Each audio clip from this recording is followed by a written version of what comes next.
Oh, shit. And we're live?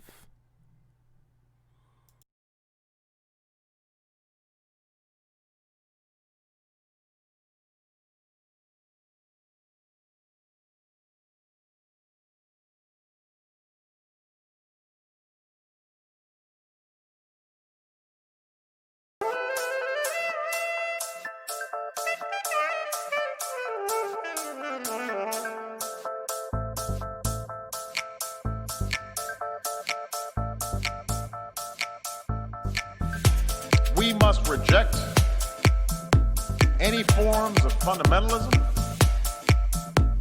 or racism. Instead, we need to embrace the tolerance that results from respect of all human beings.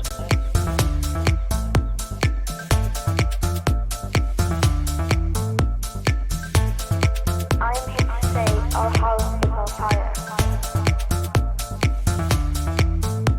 We are less than 12 years away from not being able to undo our mistakes.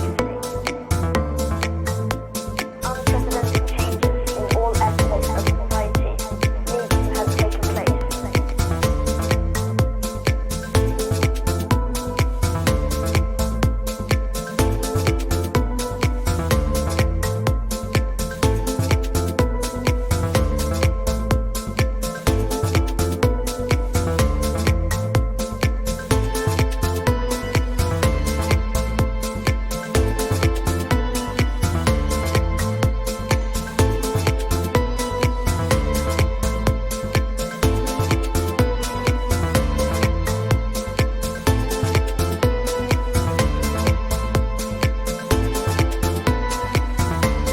We all have to do better as leaders in tamping down rather than encouraging. In tamping down rather than encouraging.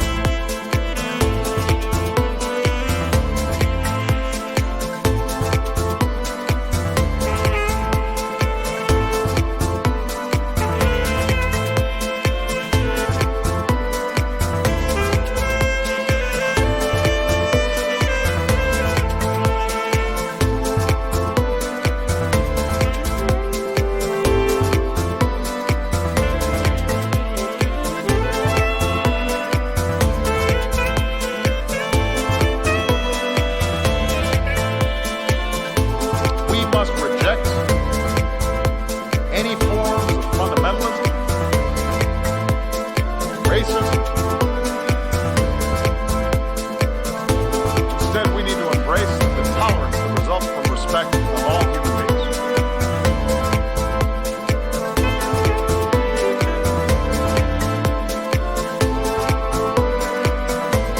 We all have to do better as leaders in tamping down rather than encouraging. In tamping down rather than encouraging. The world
Oh, fuck. I just got fucking beer up my nose.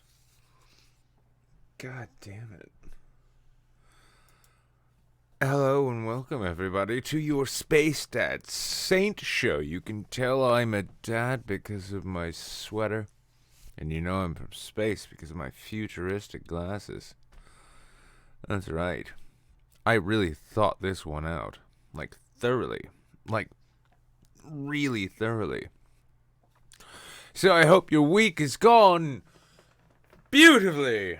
Or at least that it's complete and you don't have to worry about it anymore. Hopefully it's fucking over. I know mine is, well, I don't really do time in the same way most of you people do. So my week is continuing on into infinitum. But here we are. It's Friday night show, and how did I get beer at my nose? I don't know, Dina. It was a wild trick. I got cards up my sleeve. I'm gonna say I fucked up. So I'm gonna say I did. I'm really good at that. I'm a king of it. God damn it. So I won't have any of your lip. So I can't be blamed for the things I have no control over, such as bodily functions or I don't know, handling schedules. It's like I tell the bill collectors. I don't know that I have a bill. I don't check my mail. Try email, bitch. And I'm like, oh, well, okay, well, we have this email on file. Is that correct? And it's from, like, 2002. Totally correct. Totally the email you want. You want to send me that shit you want to send that shit right there. That's what you want to do. But, yes, welcome to Space Dad Saint. I've been struggling with this alarm clock. It's been going off at random times. But the thing is, I bought it for Quinn. So I kind of don't want to change it. Love you, kid. All the same, welcome. I'm going to the one place that the algorithm hasn't infected. Space! So, yes, we're all in space hurtling through the cosmos on this bonny green, well, blue and green rock of ours, hurtling towards an unknown destination where we will all ultimately die and have our atoms scattered back into the universe so that we can become the disappointment in some future sentient life's overall experience. That's right. One day you may be that underripened avocado that some alien buys at a grocery store thinking, I want to make the best guacamole for all of my friends, only to find out, the exterior of the avocado was nice and soft, but the interior was hard as a stone. That could be you one day. Or at least some of your atoms. So, once again, I hope it's all been going well for you. Hope your weekend is getting off to a great start. Hope you've got big, nice, frozen backyard barbecues planned. I hope you've got friends coming over. Who am I kidding? I know you don't. We both know you don't. So, how's this week been? Well, it's been kind of shit, I'll be honest. Now, I had plans for a guest tonight, but didn't work out. That's right. My eCeleb clout rating, my clout credit rating has gone significantly down. It's a disappointing time. Sort of thing which makes me wonder, did I make a mistake at some point? Should I have done things differently? Maybe, in the course of the development of this show, maybe it would have been better if I'd have focused on mukbang reviews. Ooh, mukbang reviews. Nah, it's amateur hour. She's slopping that food in her mouth like she's actually hungry. Nah, it wouldn't have worked. Yeah. But, all the same, pre-show was pretty good. Caught the pre-show, you guys. Went over some odd shit. Gave me a new joke, that's right. Why call Home Depot with a question as how to remove a nut when you could just call Planned Parenthood? Because that's what they specialize in. I just want this nut taken out. Is that so difficult? Of course not. Caitlin Bennett will report in an hour. Yep. Avocado won't be me. I'm too big, soft boy. That's right, Crispy Gin. God damn, Irish guacamole. Is Irish guacamole a thing? Is there a delicious, possibly whiskey-laden thing I'm not aware of? Irish guacamole? I need y'all to tell me in the chat, because I'm woefully behind the times. I am just not hip enough. I'm just not hip enough to keep this all going, you know? And I need that support. So, that's removed. Okay. Well, we've got a show tonight. Of course we do. Well, I say we. I mean the royal we. I mean, I have a show to give to you as your space dad. Again, dressed in dad... there we go. Dad sweater. Why dad sweater? Because the heat's out. Again. So, time to deal with the cold. But I'm still here. And... as you can see from that TV screen, which is very, very clear to you, I'm sure, I spent the day watching Happy, rewatching Happy. Why? Because I need a reminder about what 2020 is really all about. That's right. Long scarves, facial bruises, hysterical delusions, and alcohol-laden gunplay. All things I'm rather well good with. Rather good at all of that. Just saying. Now, we do have news. How are we going to do this news? Well, I got an idea. Let's start off with something that was brought to my attention. Mr. Smoothie. I don't know why they call me Smoothie. That was probably the most fucked up part of that season. I haven't seen season 2 yet. I might go and try and find it tonight, but yeah. And here's another thing too. Speaking as an actor, and I say actor with like presumed air quotes because I haven't really acted in anything in a while. But looking at like the Smoothie role, like, the guy who played that, like, he's got that face which is just so fucking perfect for weird-ass psychopaths like that. But to take on that fucking role, the places you would have to go to get it as right as he did, I can't even begin to imagine where he had to go for that. And, yeah. I love that show. We need more of that. I love the fact, too, that, like, Sci-Fi Channel, with the exception of the fact that they fucked up and canceled The Expanse, which did kind of work out, because when Amazon took it over, it got, I'm not going to say better, but I was happier to see it. But, I mean, when you think about Sci-Fi Channel 10 years ago, what do you think of? The attack of the bloodthirsty moth monster. A friend of mine back in 2012 actually did a film for Sci-Fi Channel with, I can't remember her name now. She was the young girl on Eureka Jordan Hinson, who went from being like the young peppy blonde on Eureka to turning into a whiskey-swilling, sailor-level cussing, blonde fucking bombshell. I got to drink with her a whole bunch, and it took every ounce of my being not to try and seduce her. But, yeah, they were in a film called Ragin' Cajun Redneck Gator back on Sci-Fi Channel. And now... we get Happy? What? What the fuck? I'm so glad you guys changed your shit. Yeah, it was the direct-to-video projects with cheap, shitty CGI. And in fairness, Ben is pointing out that they made the Dune miniseries. Now, the Dune miniseries was great in that it was good for Dune fans, but if you wanted something to watch, it was fucking painful. I could have done half of those sequences on that fucking green screen. You just show up. I could even do it sitting down, like,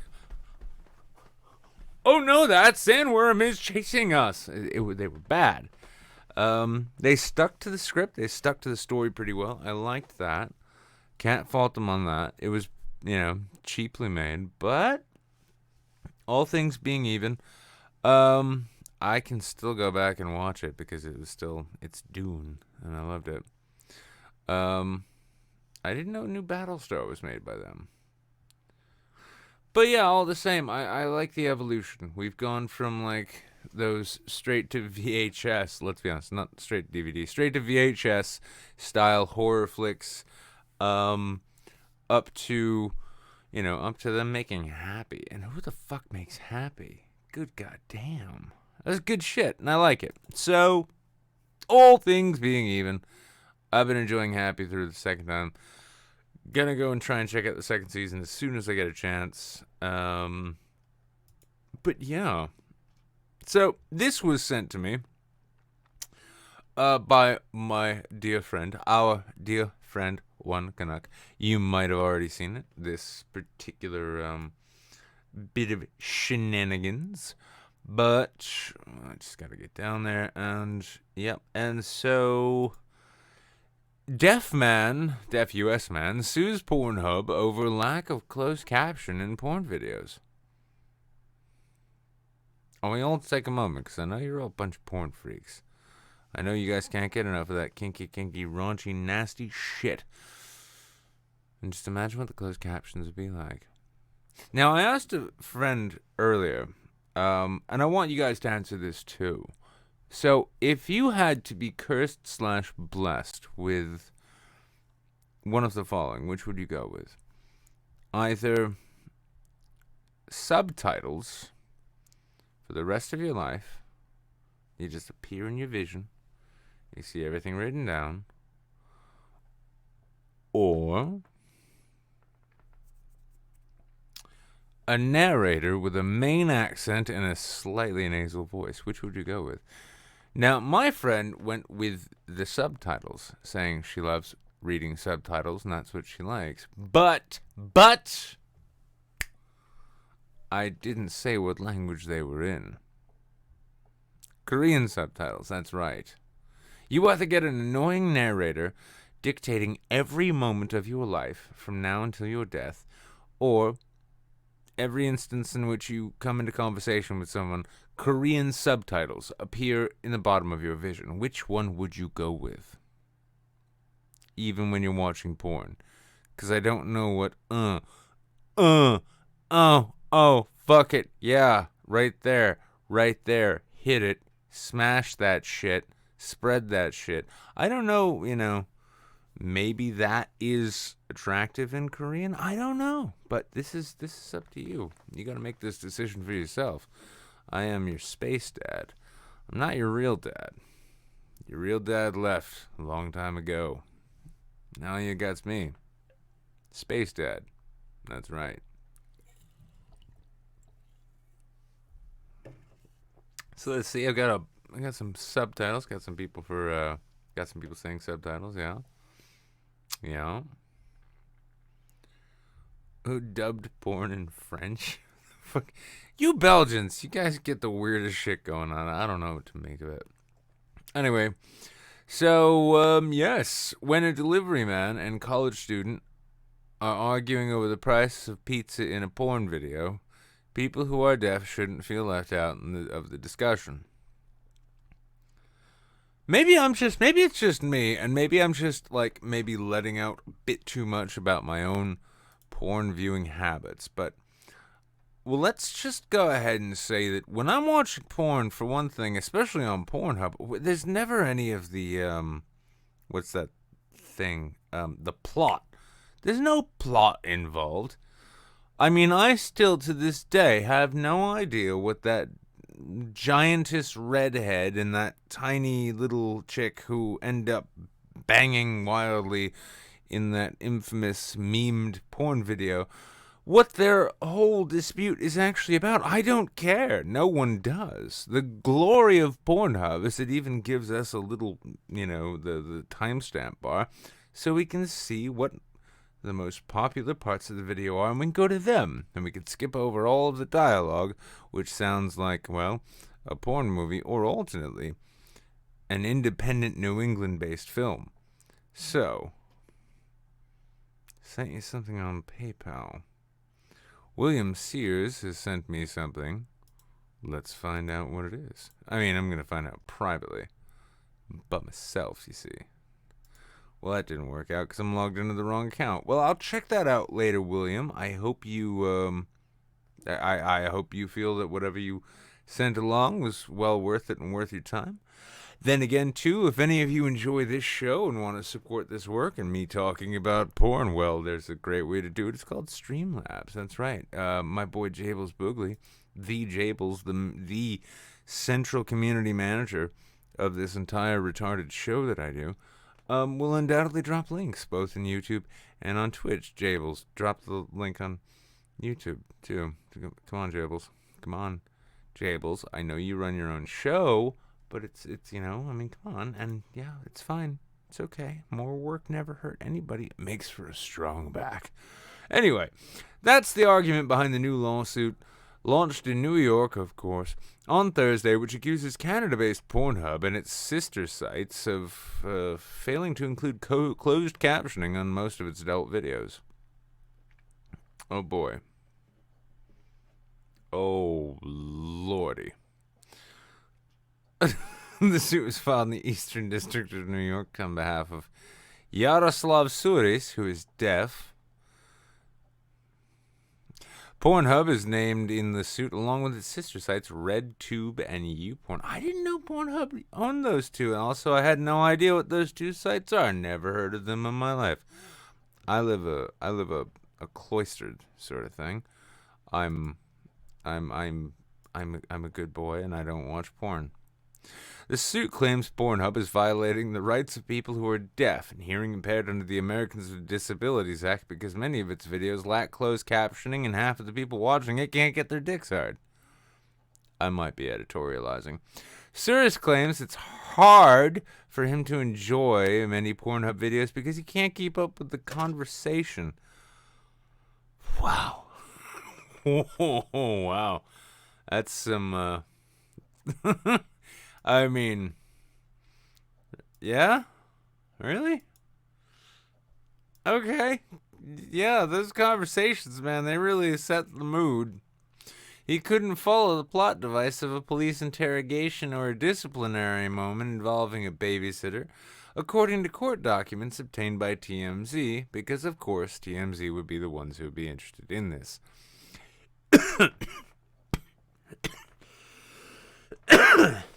He also saw no point in signing up for Pornhub's premium subscription service. I can hear perfectly well. I've never found a point in signing up for Pornhub Premium, but that's just me. Because those videos do not accommodate people who are deaf or hearing impaired. Can you...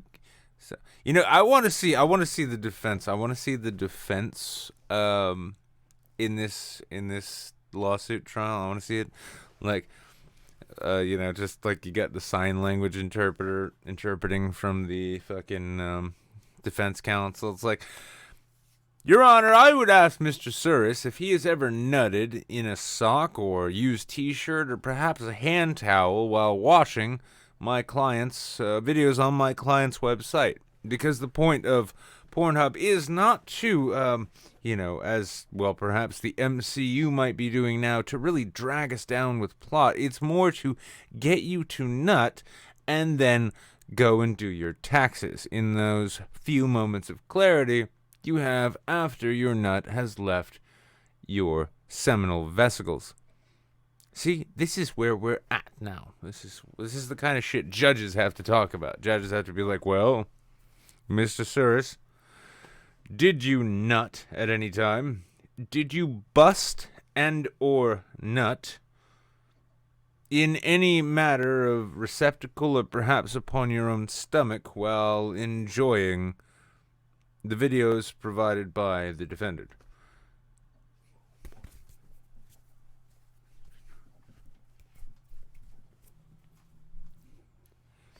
And it's gonna be a whole bunch of sign language shit. That's right. I just new signed. Busting nuts. So, more than 6.83 million new videos are uploaded on Pornhub in 2019, the site says. Half of them with the participants' permission. Global News identified 410 videos listed under Pornhub's closed captions. What? Pornhub has a closed caption site? I need to get on that shit right away. A separate category link provided the company listed 362 closed caption videos. Checkmate, or as we say, checkmate, Mr. Souris, deaf dude. He's also filed, this is the 8th lawsuit filed by Souris over the last year. He also filed civil rights lawsuits against the Weather Channel. Who hasn't nutted to that? Fox News Network. I prefer nutting to that with the sound off, because the hosts are sexier when you can't hear what they're told that it's supposed to think. CBS, no. Warner Brothers / TMZ, I nut all over that shit. Columbia University, I got kicked out of Columbia University for... Yeah. Investors Business Daily and NYP Holdings, both, I only get hard when I see my stocks going up. I don't have any stocks, so I've kind of invested in Cialis to see if I can see something going up. New York attorney Michael Siegel, who's representing Souris in all his cases, did not return a call from Global News. Global News has reached out to Pornhub for comment and was sent a video of Winnie the Pooh getting fucked in the butt by Eeyore. It's a metaphor for China. Okay, let's move on from this Pornhub stuff to YouTube stuff. YouTube prankster appears in Australian court after scuba diving in a fruited car to liquor store in viral video. That's right. A YouTube prankster drove a car filled with water to a liquor store and bought beer during a heat wave. Has appeared in Australian court to face charges related to the scuba diving stunt. Michael Alexander Philippe, 28, who has operated Raka Raka YouTube channel with his twin brother Danny, appeared in front of Christie's Beach Magistrate Court in Adelaide on Wednesday over several driving offences. Oof. Filippo has posted the viral video in January 2019. Let's see if we can get a... Alright everyone, we're currently in South Australia and it's a fucking stinker of a day. 40 degrees Celsius. Fucking German as ours, fucking hell. It's fucking really fucking hot. Me and my friend, here, me brother, we're gonna go on YouTube. We're gonna be Aussies on YouTube. Yes, that's right, it's 40 degrees. Our car doesn't have air conditioning, so we've designed a car that can drive while full of water. To cool us down, of course. This is a world's first. Will we pull it off? Will we not find out here tonight? This is the beast. Caleb designed the car, so if it all falls to shit, let's blame him. Alright, pull everything out of the car. Everything? Yeah, absolutely. I see a chair there. No, well, we have to look at that first. I've run wiring up for years. You've got your indicators still work. If you want to drive in the dark, all your dash lights will work. Oh. We don't know, like with the... Smashing out. Thank you for... blowing up. Come on, mate. There's some fucking YouTube shots. We all need them. Ladies and gentlemen, the first man to ever step into an underwater car, Jackson O'Doherty. Ooh, it's a little bit nippy. So he's driving. Will the car start? Will it not start? We're gonna find out here tonight. Caleb! Yes? No? Yes! There we go! Feel the water coming out of the exhaust pipe. Go, Michael! Come on! Oh shit! I gotta say, usually when I see any headline which involves like YouTube pranker, right? It's like my thinking is it's like some douchebag who's just starting shit with people. This is pretty funny. Let's slow it down to 1.5.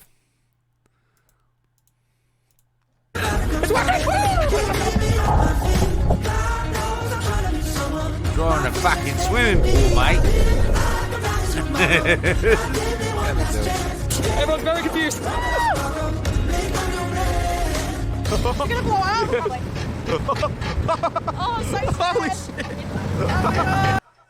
Honestly, the only thing I feel bad for in respect to this prank is the fucking suspension on that Ford. Look at all of us. It's the world's first underwater car. Perhaps the only ones not fazed by the heat with these lads, a trip to the Bottle went swimmingly, carpooling at its best. We need 2 nice icy cold beverages for our road trip. That's last week, but dry up, Jackson. Go for it, Tom.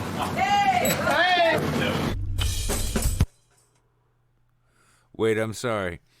You can buy beers in a drive-through gas station in Australia? This is a thing you can do. Why did I have to be born American? I don't give a fuck. Their entire fucking... You know what these guys could do? They could drive their fucking water bomb car all up into them fucking big-ass fires and just open their fucking doors. Be like, congratulations, we're fucking firefighters, mate.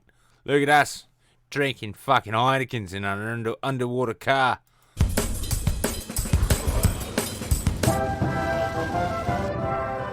What have we learned today, Jackson? I'm glad you asked, Michael. Today we learned that no dream is too big and anything... Okay, cool. Well, so, yeah. So, our car doesn't have air conditioning. We designed a car. We saw all this. The suspension of the leaking was clearly struggling. Fucking called it. Fuck. Now I'm like halfway into this fucking accent. Filippo posted the follow-up video in December, which showed that police arresting them over the stunt. He was charged with several driving offences, including driving in a reckless or dangerous manner, driving an unregistered vehicle, and failing to wear a seatbelt. Well, he's got loads of fucking matter in front of him that'll keep him if he when he inevitably gets into a crash, mate. On Wednesday, an entourage of supporters surrounded Filippo outside of court, where he told the reporters he wasn't worried because he'd already done something marvelously stupid, made a lot of money for it, and was probably not going to get too fucked because the worst thing he'd done there was waste water in a time when the whole fucking country's on fire. Magistrate Susan O'Connor relaxed Filippo's bail conditions and allowed him to travel interstate before he's set to appear in court in February. Filippo and his brother have achieved a cult following with their videos and have been named influential cultural figures by the media, ABC reported. Let's look. 5.95 million subscribers. I think it's possible with hard work and determination. And if you have a little bit of money and a whole team of mechanics and 2 months of preparation, a whole lot of water, but anyway, that's another story for another day. Well done, mate. There's no glass there. I'm a nice guy. You catch me in the right. You know what? I approve. I mean, I'm not going to subscribe to the channel. Well, actually, fuck it, I will. From Saint's channel, anyway. Yeah, I approve. This is good pranking. This is better than the LA scene. Honestly, the LA YouTube scene, like mass suicide, I'm not saying it's something they should get down on, but I'm saying the world wouldn't be worse off if they did, because when it comes to American prank channels, it's, I'm gonna throw drinks at a fucking drive-thru attendant. I'm gonna shout the N-word in a downtown place. It's so funny. So, yeah. Good on you, boys. Hope your fucking troll works out. And hope people fucking appreciate what it is you do. This is another thing. This, honestly, when I saw this kind of shit, this kind of impressed me.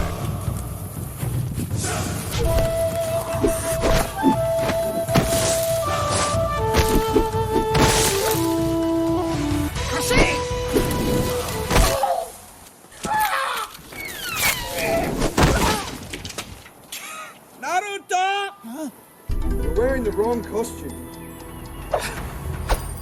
Looking for these, Sasuke?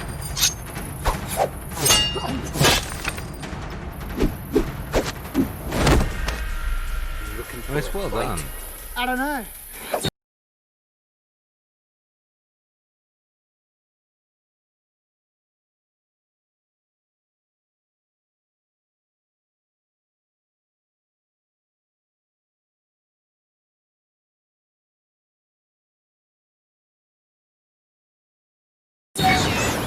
Am I?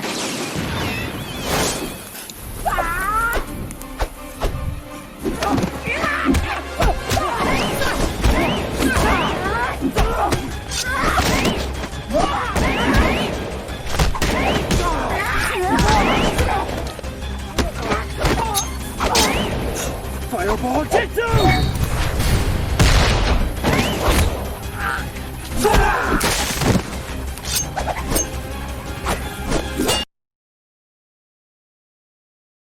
Yeah, this shit's pretty good. I mean, when you see, like, if this is what they're doing, yeah? And what's this here? How's it going? My name's Danny Phillip. I run Cliffy Chicken. We just opened this the other day. It's actually our first week opening. We've done a whole bunch of things just to promote the business a little bit. We've got a joke here. So why did the chicken cross the road? To get the clickety chicken. Sheridan back here. What are you doing, Sheridan? What's happening? No one gives a shit, Sheridan. That's a thing. Fucking Ronald never forgets. Yeah, Oh, Grandpa!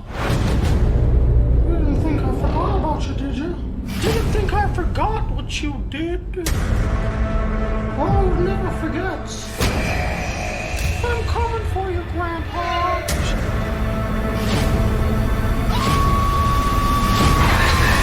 Yeah. What the fuck am I watching here?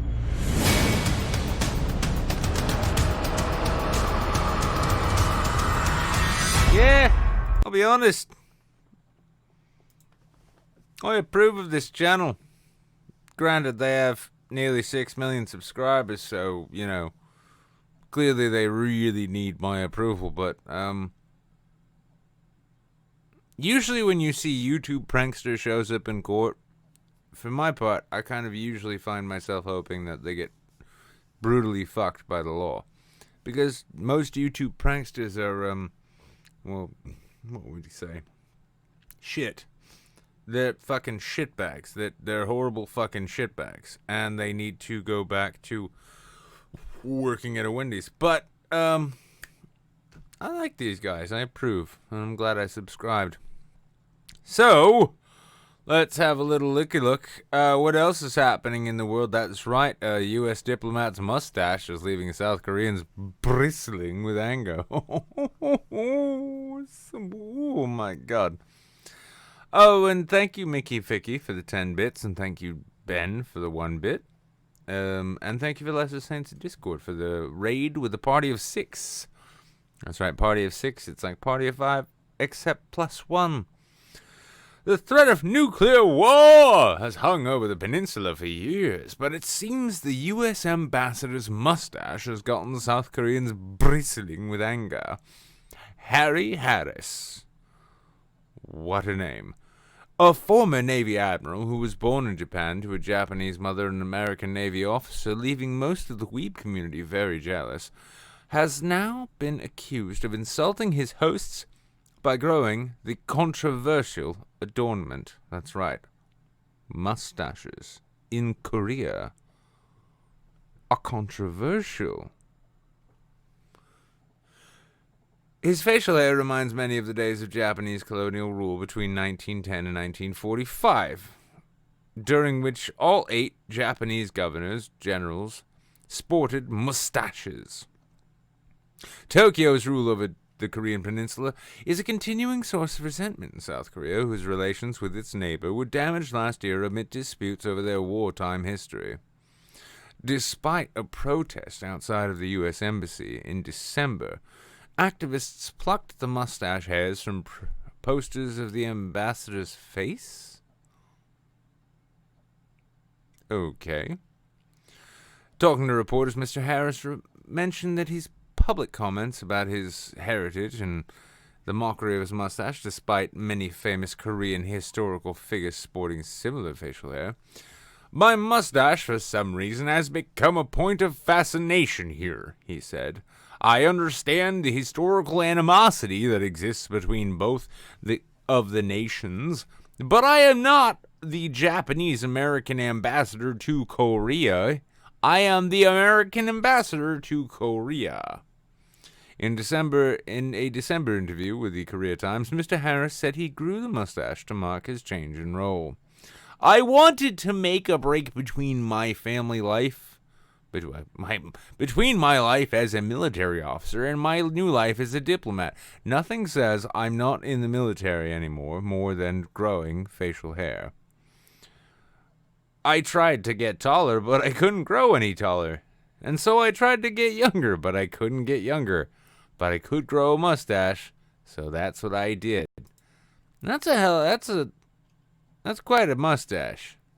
That does kind of look like a Japanese general's mustache. But anyway. My mustache, blah, blah, blah, blah, blah. Mr. Harris has been criticized by senior government officials and members in Seoul for suggesting the country should consult with Washington about reopening tourism with North Korea.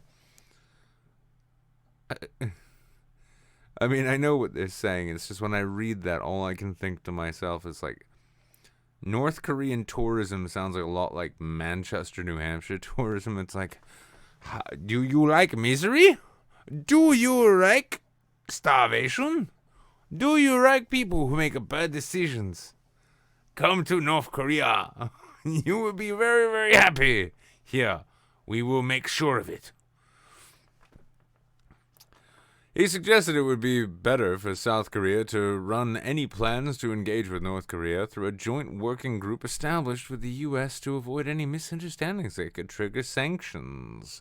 However, Seoul officials speaking on condition of anonymity said, "It's very inappropriate for the ambassador to make such mention in the media over remarks by the president of a host nation." Spokesman for the South's Unification Ministry, which handles relations with the North, declined to comment specifically on Mr. Harris's remarks, but said our policy with regard to North Korea comes under our sovereignty. Nothing more is mentioned about the fucking mustache. Well done, Sky News. Ian Collier. I'll be honest with you. You should be proud. I'm kind of retarded. Ian is a news reporter covering a range of national and international news. Don't anybody email ian.collier@sky.uk and tell him that he's shit at his job. Well, then. Well, we're going to go from facial hair. Now, real quick, Crab90 donated $1. Maybe we should try and bring back the toothbrush mustache. Spicy Ben. No, it's Crab. Sorry. Spicy there, Crab. Very spicy indeed. Let's take a look at another hair-related news item because everyone loves that. Giddy up, said TS agent, pulling native woman's braids. That was a great idea. Tara Hoska was traveling through the Minneapolis, Minnesota airport when the incident took place during a security screening. My hair is a part of my spirit. I am a native woman, she wrote on Twitter, adding that she was humiliated. My braids are not reins. Well, they can be. Speaking strictly from experience, braids can in fact be reins, and that can be a lot of fun sometimes. All I'm saying. Miss Hauska, a prominent activist and lawyer, and didn't you fuck up TSA? It's almost like they're not getting the best people. Was returning from a climate march in Washington, D.C., where she protested alongside celebrities Jane Fonda and Joaquin Phoenix, who wore the same suit to every protest this season. God bless him. God, how did I fuck that up? Sorry, I just noticed more like random fucking... Never mind. What happened exactly? A member of the Ojibwe tribe. She wrote that Transportation Security Administration, TSA, agent was checking her braids for weapons. Yeah, because it's all like a fucking Jet Li movie.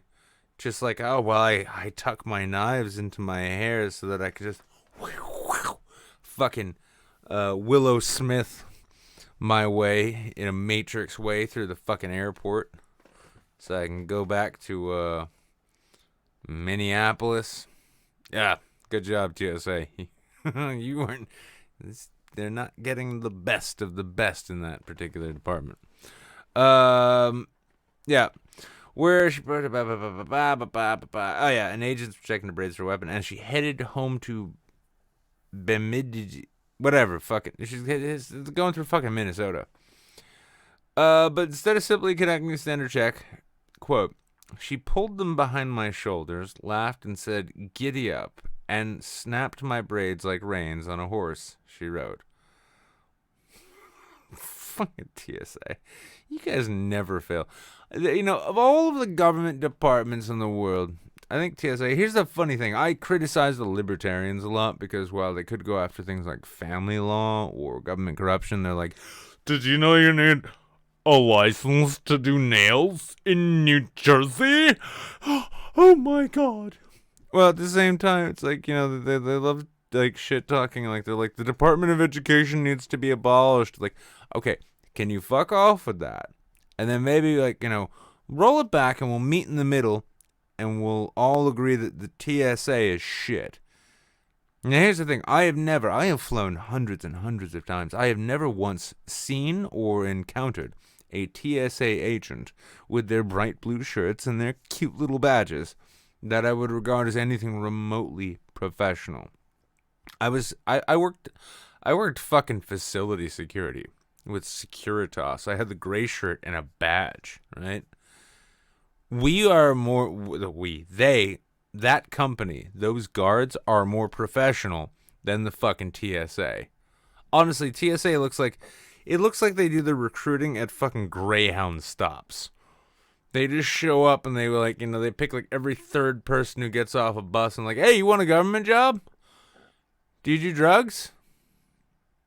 Only occasionally? Cool. We're down. Cool. Hey, what's your education level? Okay, no, hang on. Do you read chapter books? You have? Cool. You're hired. Yeah. So, my hair is part of my spirit. I'm a native woman. I'm angry and humiliated. Your fun hurt. Okay. When I informed the middle-aged blonde woman who had casually used her authority to dehumanize and disrespect me, she said, well, it was just fun. I'm sorry. Your hair is lovely. That's right. Yes. They're hiring Beckys.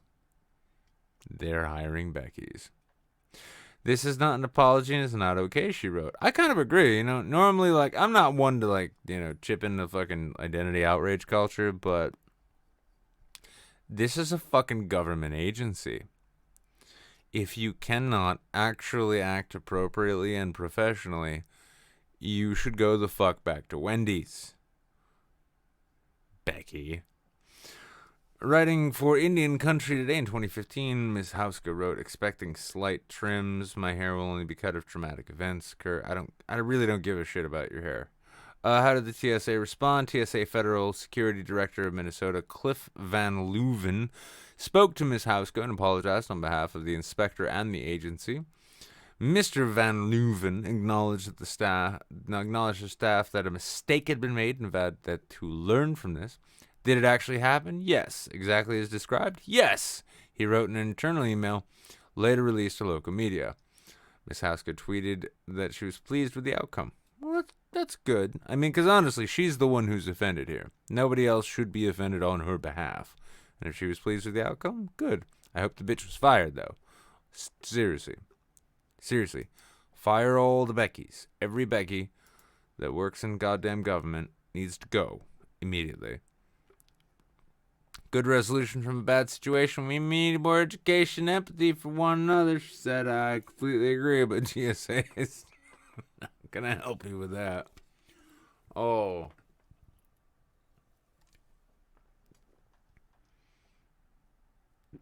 Exactly. Dina, in Twitch chat, says that if the TSA agent did that, she needs to be fired. I goddamn agree.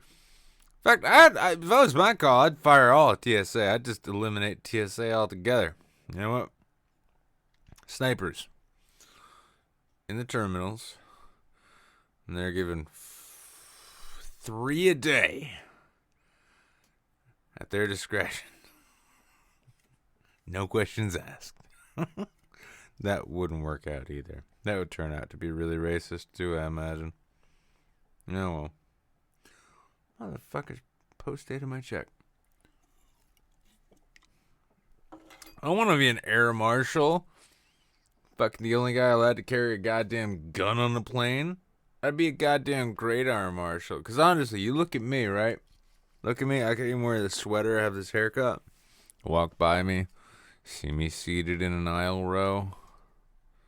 You'd never guess I worked for the government. You'd be like, what the fuck kind of government would ever hire this piece of shit? Exactly. Fucking exactly. See? That's how I can save us from the next 9/11, which will be even bigger than the last 9/11. Alright, so let's crack through a couple... What the fuck is this? Oh. Yeah, let's crack through a couple more things, and then we will go to a short break, after which we will come back. I'm noticing there are people stacking up in the waiting room. We've got 5 in there now. That's exciting. If you want to join the show, jump into the Discord waiting room. We'll be doing some digital dice rolling. And, oh, it came up my nose again. And then bringing some people into chat. Now... Okay, in fairness, it is the exact same people who were here last time. That's fine. Happy to talk with them too, but if you haven't done this before, jump on in yourself. Now, Larry Kubiak saying he's torn on a song request. So, I'm guessing Larry's going to throw us some hold music. Let's take a little looky-loo here. This is, so last night, if you didn't catch it on Twitter, last night I was at a Tulsi event. Tulsi hosted a town hall at a bar I tend to drink at, and it was full of people, a lot of people there. It was fun. Surprising thing, she remembered me. After the event was over, and here's the thing I can say, I hollered across a bar at Tulsi Gabbard. But then again, I couldn't really get too close to her. But I asked her if she'd enjoy my book, and she said she hadn't read it. She's been busy with some things. And I'm like, oh, okay, good response. And I figured as much. And then she said, but the more important thing is, how is the little one? Tulsi remembered the Empress. Still not going to vote for her, but I like her. Because we're kind of neighbors now at this point, too. But, so yeah, that was, yeah, that was kind of cool. So, that being the case, like, I used to make a living going to and oftentimes getting kicked out of political events in the southern part of the state, usually on behalf of an employer, but all the same, at the same time, also sometimes just for fun. Now, I am tempted to grab my good personal friend, Vermin Supreme, to see if maybe he might like to come to this. Trump to hold the primary eve rally in Manchester. Even though there's nobody, he's not being primaried here. He's the incumbent. No one's challenging him. President Donald Trump will hold a campaign rally in Manchester on the eve of the first-in-the-nation primary next month, national GOP sources say. The Trump campaign has yet to officially announce where the president will appear. Previous Trump rallies were held at the SNHU Arena. New Hampshire Democratic Party spokesman Holly Schulman, charming individual, I'm sure, released a statement celebrating the news. Donald Trump's visit to New Hampshire on the eve of the primaries. Whoa, what the fuck? I'm kind of retarded. Is the best thing that could have ever happened to New Hampshire Democrats, she said. With Trump reminding us of his broken promises to Granite Staters, I am going to remind all of you why the Granite State New Hampshire Democratic Party is a shit I'm kind pot. of retarded. Okay. Canuck has come through. Oh, these are all new people, too. New people. I'll be honest with you. I'm kind of Play retarded. through, guys. Just let it happen. Just let it happen. It's a lot like what a Trump rally would sound like. I'll be honest with you. Let it happen. I'm kind of retarded. Oh, that's fine, Canuck. You could fuck. This isn't Little Sniffles talking. This is just me. Little Sniffles, he still has to work out I'll be honest a with few you. more tracks. You see. I'm kind of retarded.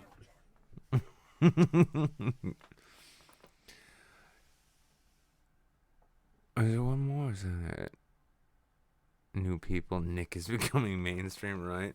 So, one Canuck gifted 5 subs. Samson the Manson, that's 1 month going on. Oh, actually, no, Vampire, that's 4 months, so that's not new. That's a gifted sub from the One Fuck Canuck. One Fuck Canuck gifted a tier 1 sub to Ragin Molnir. Good name. That's a month going on. He also gifted a sub to Baleborn 1 month. Do I have... Is there a Gods of Antiquity theme that attracts people to me? Is it just they hear Space Dad and they think, yeah, that's my jam? And of course, the first 1 month here going to Too Busy Talking. Too Busy Talking.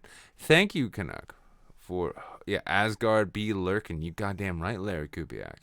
Absolutely goddamn right. Asgard be lurking all up in my mentions, bitch. I'm never speaking like that again.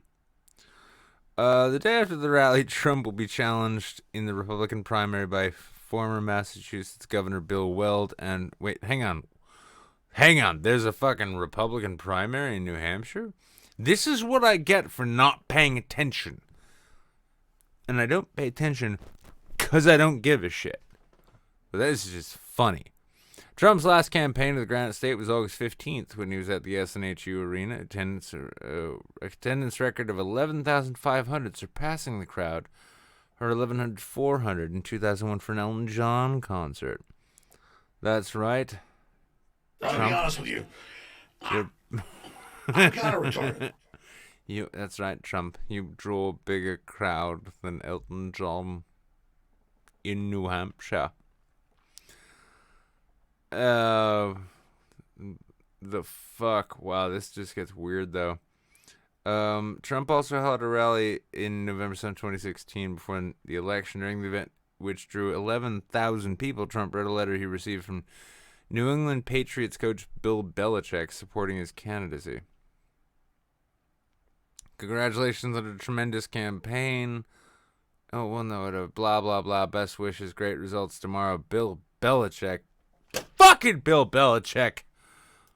I can't trust you for fucking anything. Like, literally fucking anything.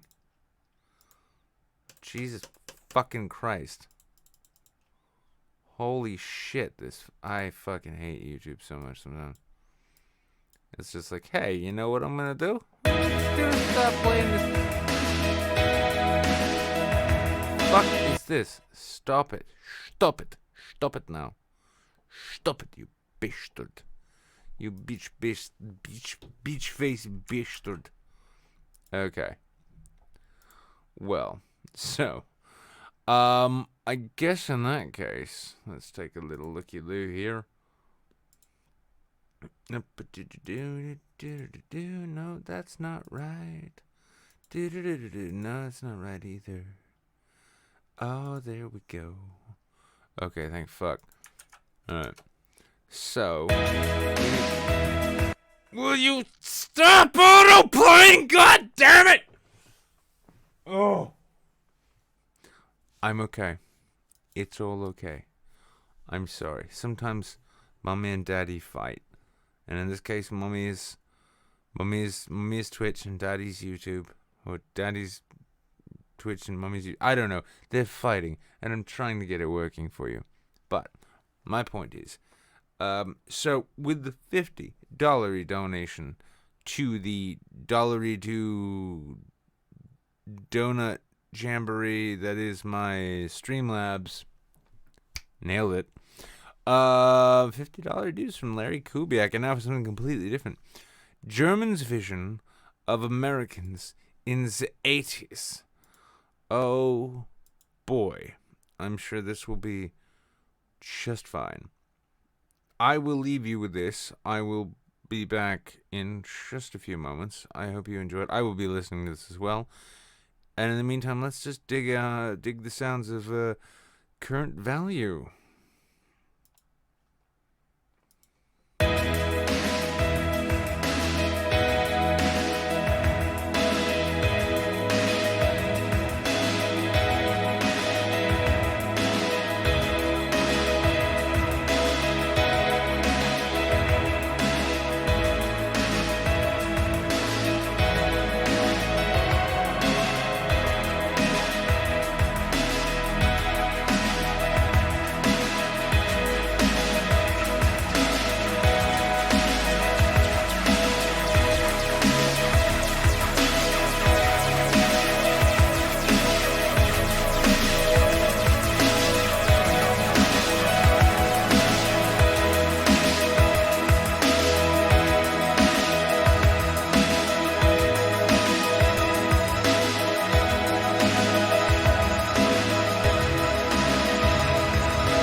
Got the flippy headlights. Did you see the flippy headlights? Oh my god, flippy headlights!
Fucking stop it. And a big, hearty fucking congratulations to none other than Current Value. Guys, I hope you enjoyed the ad revenue from this YouTube stream. I suppose in this case it's all yours. It was well earned. I hope you buy yourself a small Coke at gas station with, well, your own money, and then the remainder can be made from this. Congratulations to Current Value. Everyone, round of applause. Round of fucking applause for Current Value for their fantastic song. And also, what the fuck? Wait, no, stop. Wait, where's that? Wait, no, what the fuck is happening? How did I fuck this up so bad? There we go. Because, you know, I had this queued up ahead of time. Yeah, round of applause. There we go. Ha ha ha. I'm a professional. Never let anyone tell you otherwise.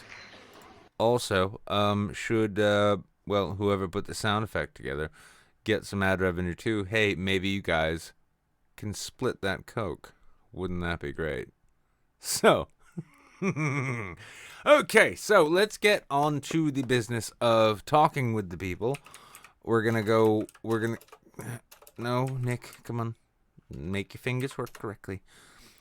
So, 1, 2, 3, 4, 5, 6. We got 6 people waiting right now. We're going to do a little roly roll and...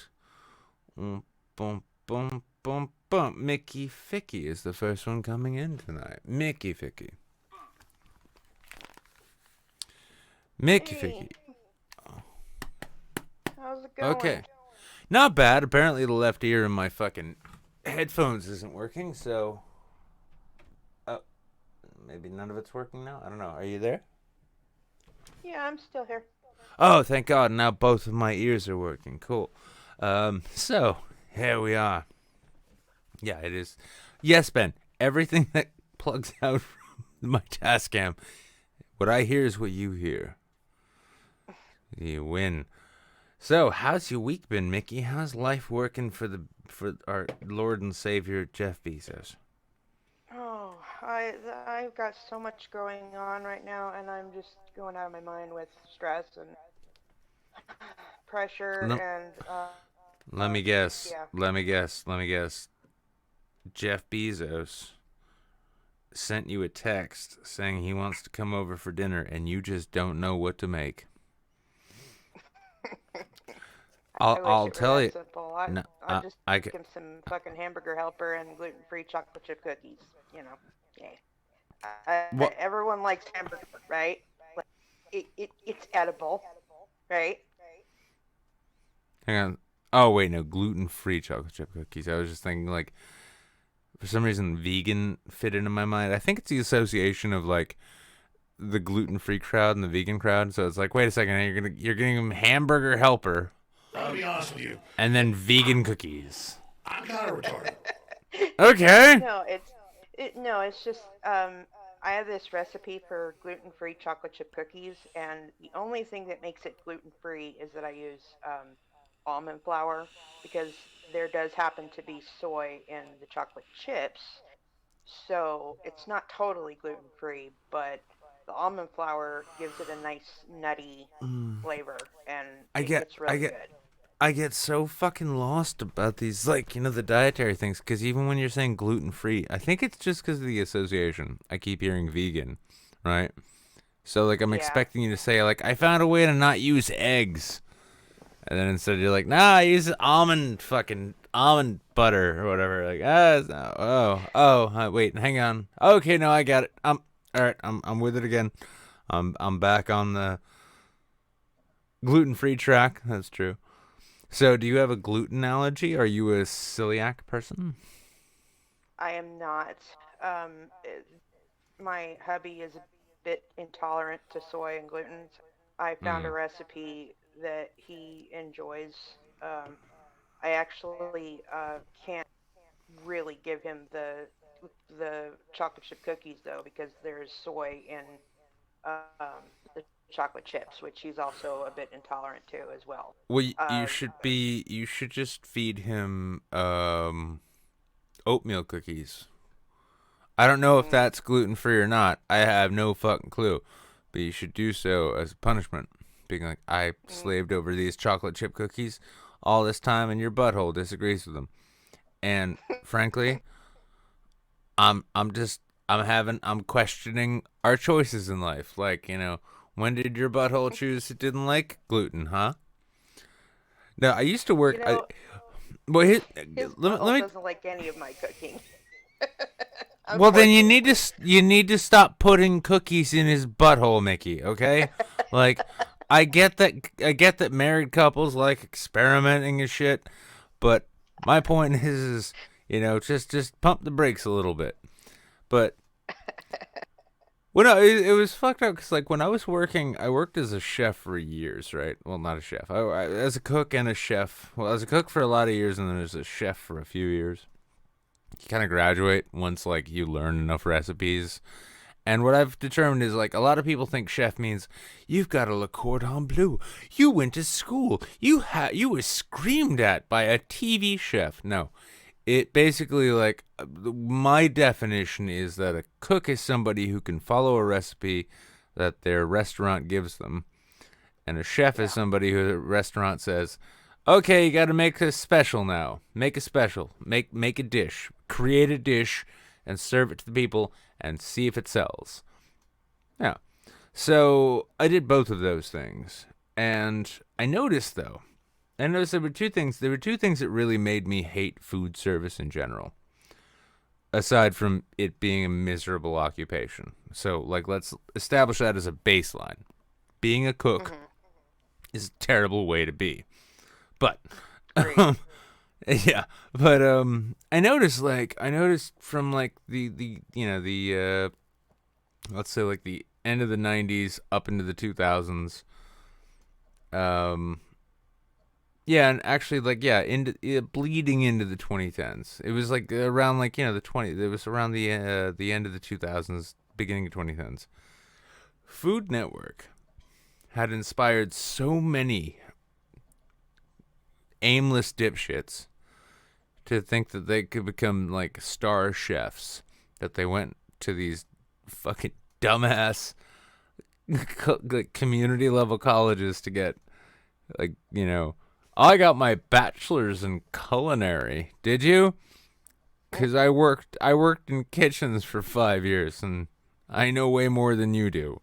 But they'd show up and they'd have this attitude. Even places like I remember I was working at it was like a Ruby Tuesdays, like Applebee's style fast casual Right. thing. Yeah. And we'd get these like new hires on who were like recent grads with their culinary degrees, and they'd show up and they'd be like trying to do the Gordon Ramsay bitching like, I've got to put this plate out. I need my steak done. It's like, bitch, shut the fuck up. That steak was Jack Pack vacuum sealed in a plastic bag. All it's doing is sitting on a charbroiler until it's the right color. The guy cooking it doesn't give a shit. He's already drunk. I shit you not. I shit you not. When in 2003, when I got booted out of the army, first job I got was at not Applebee's, Ground Round. Did you ever eat at a Ground Round? No. No? Are you familiar with it? Is that a restaurant? Ground Round? Yeah. Or are you Ground talking Round. about the meat cut? No. It was a restaurant called the Ground Round. It was a fast casual joint, like an Applebee's, Ruby Tuesdays style thing. And yeah, I remember when I got my job there. So, and I believe I've told this story before, but the kitchen line was this like weird shotgun sort of alley thing. And it was closed at one side. So the broiler and the grill side is all the way at the end. There's one tiny little window that was right above the fry and deli station. And so I start there, and the grill cook, like the default grill cook, was perpetually stoned.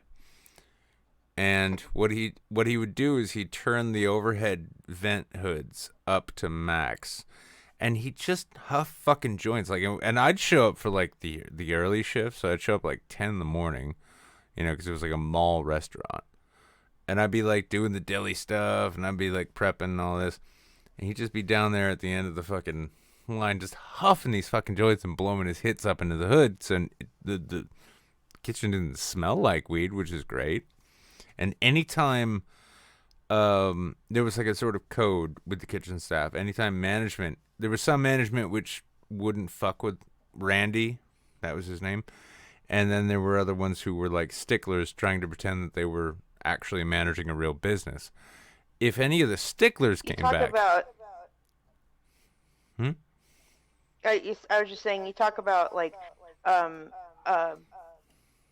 people that work in restaurants being high and drunk all the time, and that does sound pretty common to me. My mom, she dated a bartender that would show up to work after having a 12-pack of beer beforehand, and probably shots while he was serving drinks all night to... Oh yeah. Spoons. Oh no.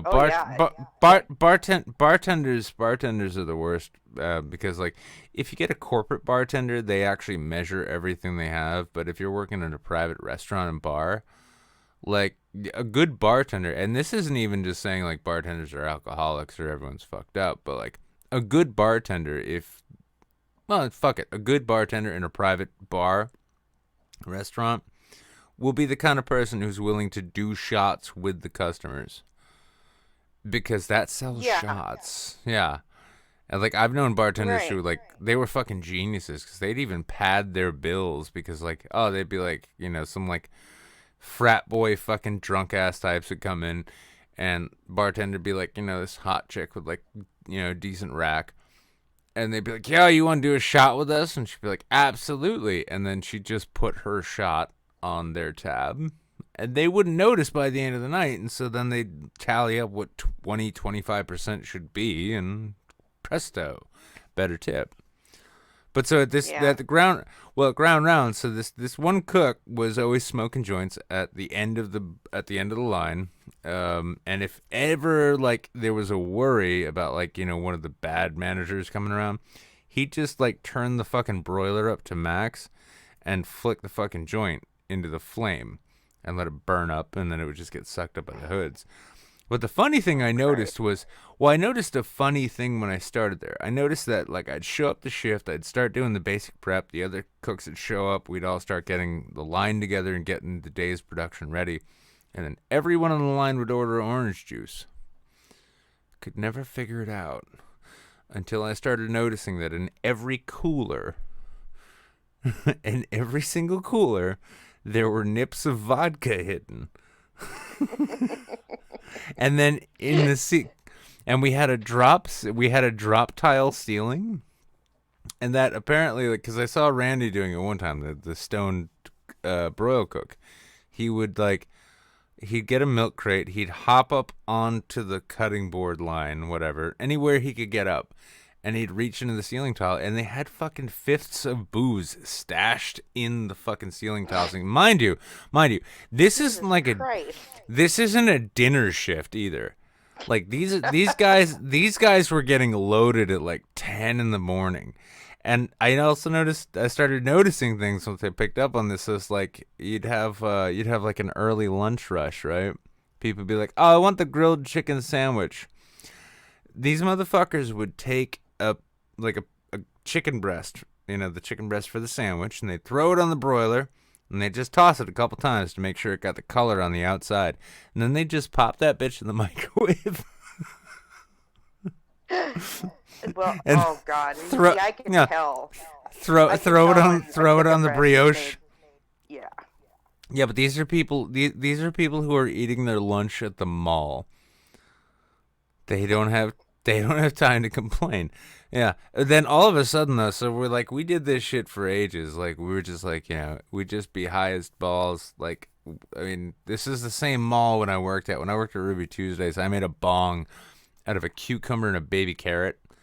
I took a cucumber, chopped top off, and then drilled it down, and then drilled it in. So I had that bong, that bubbler pipe, L-shaped thing. And then I took a baby carrot, snipped the tip off of both ends, bored that down, and then shaved it out so it had sort of a cone inside. Plugged that into the hole. Nick. Oh no, I had it was a baby carrot slide in a fucking cucumber bong. And it was great. And the shit, when we hit it, it would bubble. Like we would hear bubbling because of all the water inside. And the hits would come out cool and fresh and delicious. And yeah, we just hit this shit out. Yeah, we hit this shit out by the fucking dumpster all day. Have I remember smell must have been pleasant as well. I'm sure you never noticed the finest weed. Barley. No, fuck off. No, fuck off. No, this is fucking Manchester, New Hampshire. No, Manchester, New Hampshire in the early 2000s. No, but we still got high as balls. I remember one time though, I took this big ass hit. Manager, one of the cool managers, but he would prefer we not get high while we're doing our work. Comes out. I just tuck the shit behind my back and standing at parade rest like I'm in the goddamn army again, holding my breath. And he's like, "All right, you guys got to make sure you get this and that done." And he's like, "All right, you got it." And he's going one by one. You got it. And I'm like, "Got it." Little wisp of smoke comes out of my mouth. I'm like, huh? He just kind of glares at me and then looks at everybody else like, "All right, do I need to repeat that or can you get it done? Like, we can get it done. All right, cool." Yeah. So. Oh, nice. Yeah. Oh my god. That sounds like a fun job. No. Well, that's the thing. Like, I went from that, and then all of a sudden the Food Network kids started showing up. And they started freaking out about "Oh, my dish, this and that." Like, shut the fuck up. You're working at Ruby fucking Tuesdays, okay? Like, nobody here gives a shit. You're the only one who's pretending they have a career ahead of them. And true. Yeah, and I mean, and that graduated to the last kitchen I worked in. This was back in 2013. Yeah, that was the last kitchen I worked in. And it was I was amazed because they're like, "Yeah, no, we have a lot of gluten-free clients or gluten-free guests that come in." And I'm like, and at this point, so it's 2013. I've been working in restaurants since 98, right? And I'm like, I have never heard of this before. What is this? Okay, hang on. So you're telling me in the middle of a rush, I can have 15 to 20 tickets for different tables up on my board, and you're gonna need me to stop everything to disinfect the entire workspace to get the special cutting board and the special cutting glove and the special cutting knife, bring those down just to get the gluten-free ingredients out to make this special gluten-free thing, right? And I remember, like, the actual chef friends, the chef coworkers I worked with there, when I say actual chef, like, they were both educated and, like, this was their life. Being a chef was all they wanted to do. And they're like, no, yeah, listen, gluten intolerance has been around forever, but people mistake that for gluten allergies. So, like, you know, someone will go out to Taco Bell one night and then have fire shits and decide that they have celiac disease. So, yeah. And that's where I draw the line at indulging these gluten allergies.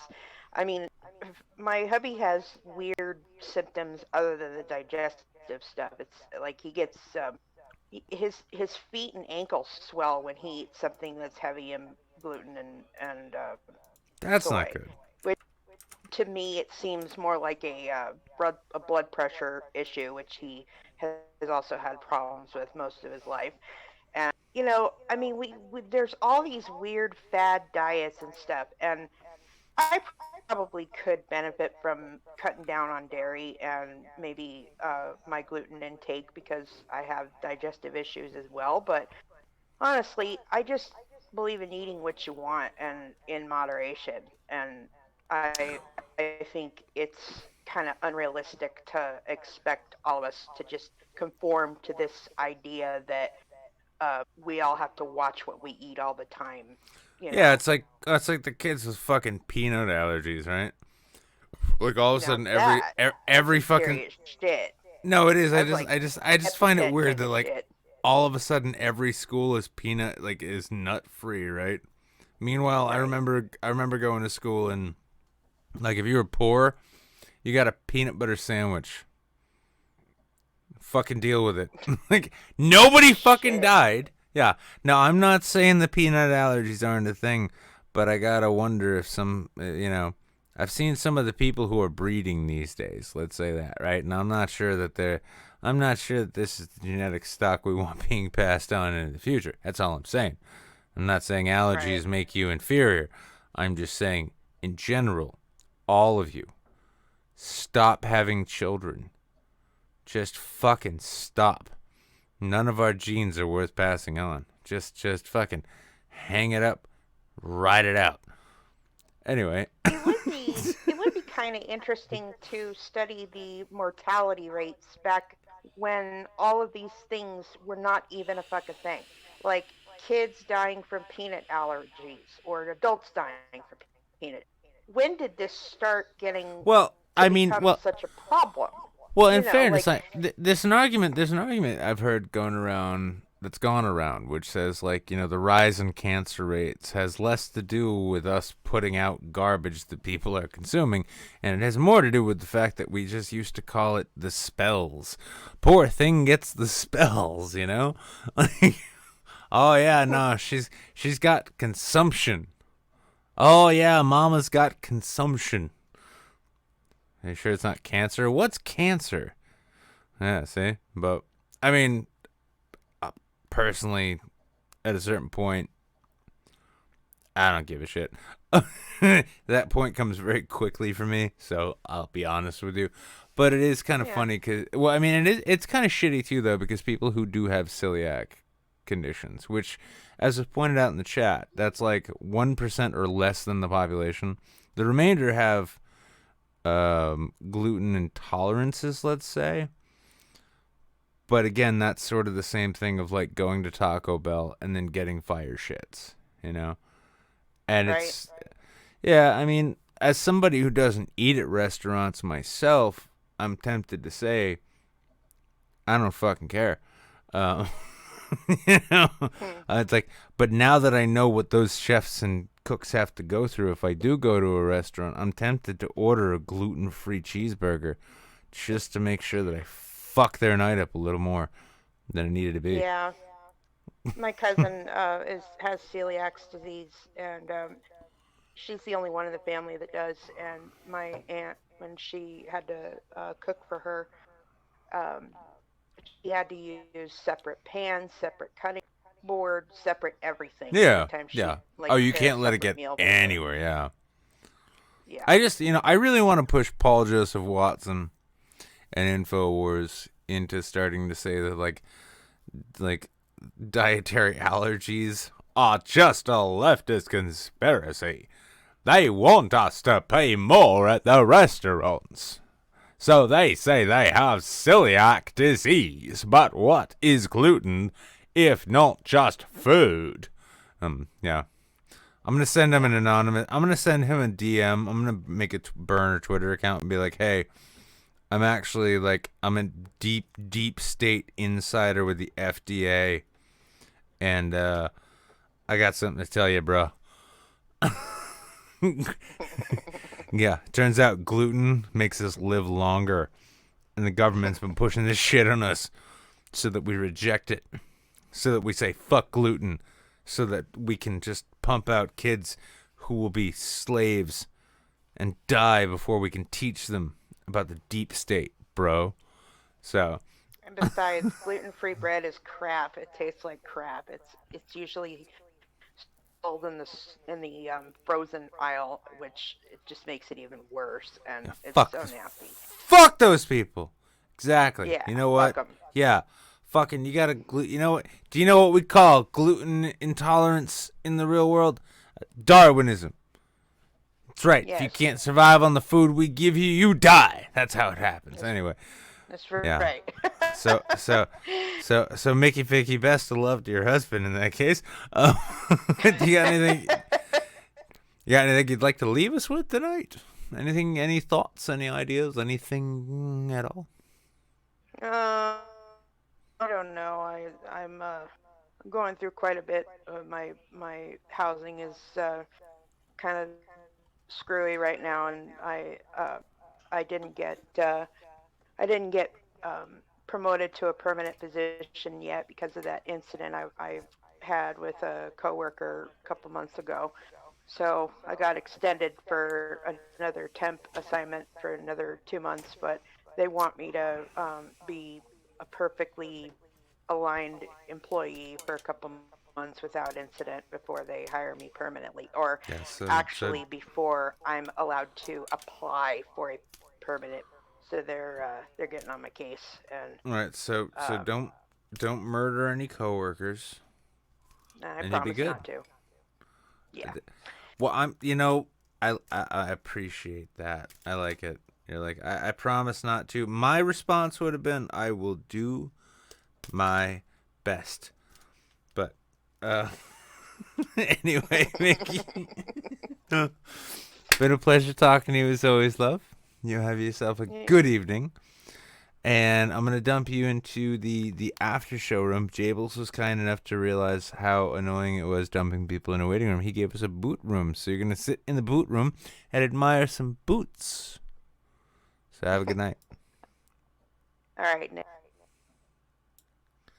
And, okay, on to the next victim. We got Lola Bohemia. It's a ladies' night tonight, y'all. Holy shit, look at this. So listen to this. You can't. It's a ladies' night, y'all. It's very ladylike of me doing this. Yeah. Yeah, no, nothing about you showing up on this show is remotely ladylike. It's sort of like, well, I showed up in a skirt, but then I still had to kick a bunch of shit all over the floor. See? How's it going, Lola? It's been a while since I've spoken to you. It has been a hot minute. I just, I hate everybody right now. That's mostly what the deal is. That's a healthy 2020 attitude. I'm right there with you. I'm your space dad. Tell me all about it. Oh God.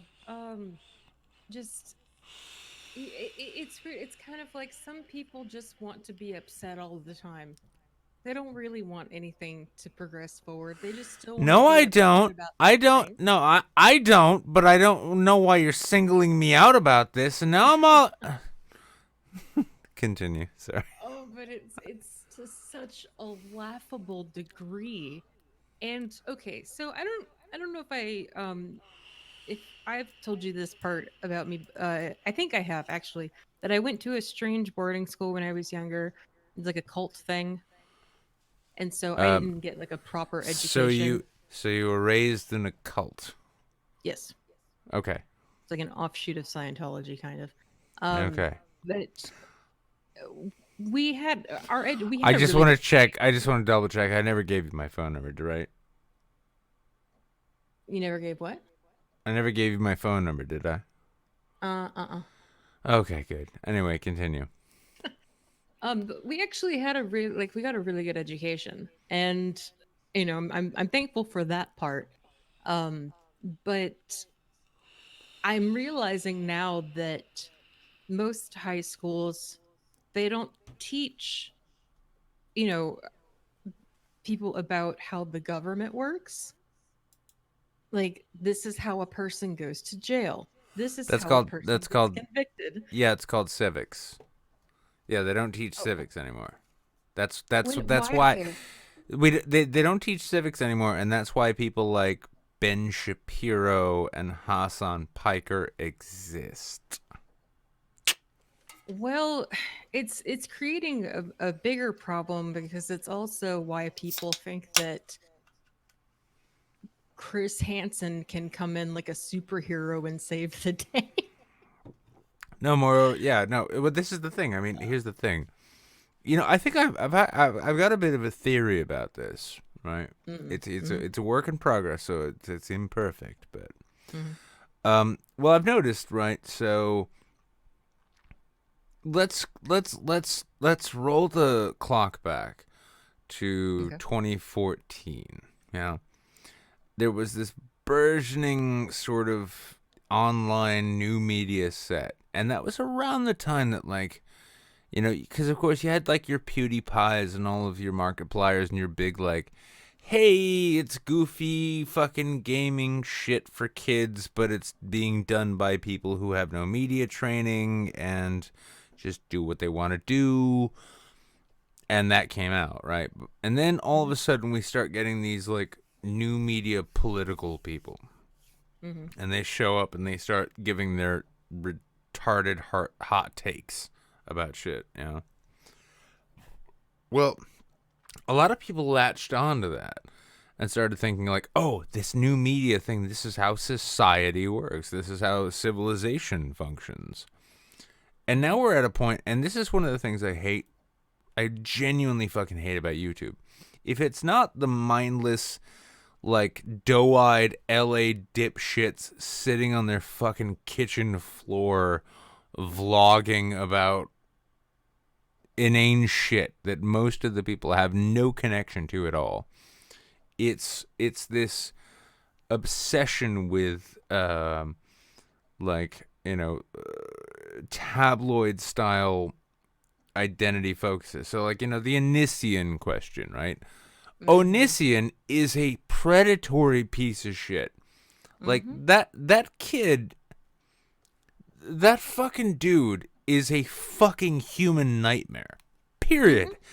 But the fact is like, going from this simple statement, which should be fucking obvious to everyone that it is a flat-out human fucking nightmare, to if there's criminal things that he needs to be prosecuted for, he needs to be investigated and prosecuted for. Well, the new media environment, the internet, YouTube, has created this environment where, because it gets clicks and attention, you gotta spill the tea. Yeah, talking about every little single fucking movement that this cretinous fucking wretched human being does is all of a sudden how you can get a fucking career. And it's what drives me nuts about it is that, you know, so like it's the same way in the political thing. Like you can look at like the Sargons of Akkad and say, wow, you really screwed the pooch. You really fucked up in terms of this, hey, I'm a new political voice thing. Okay.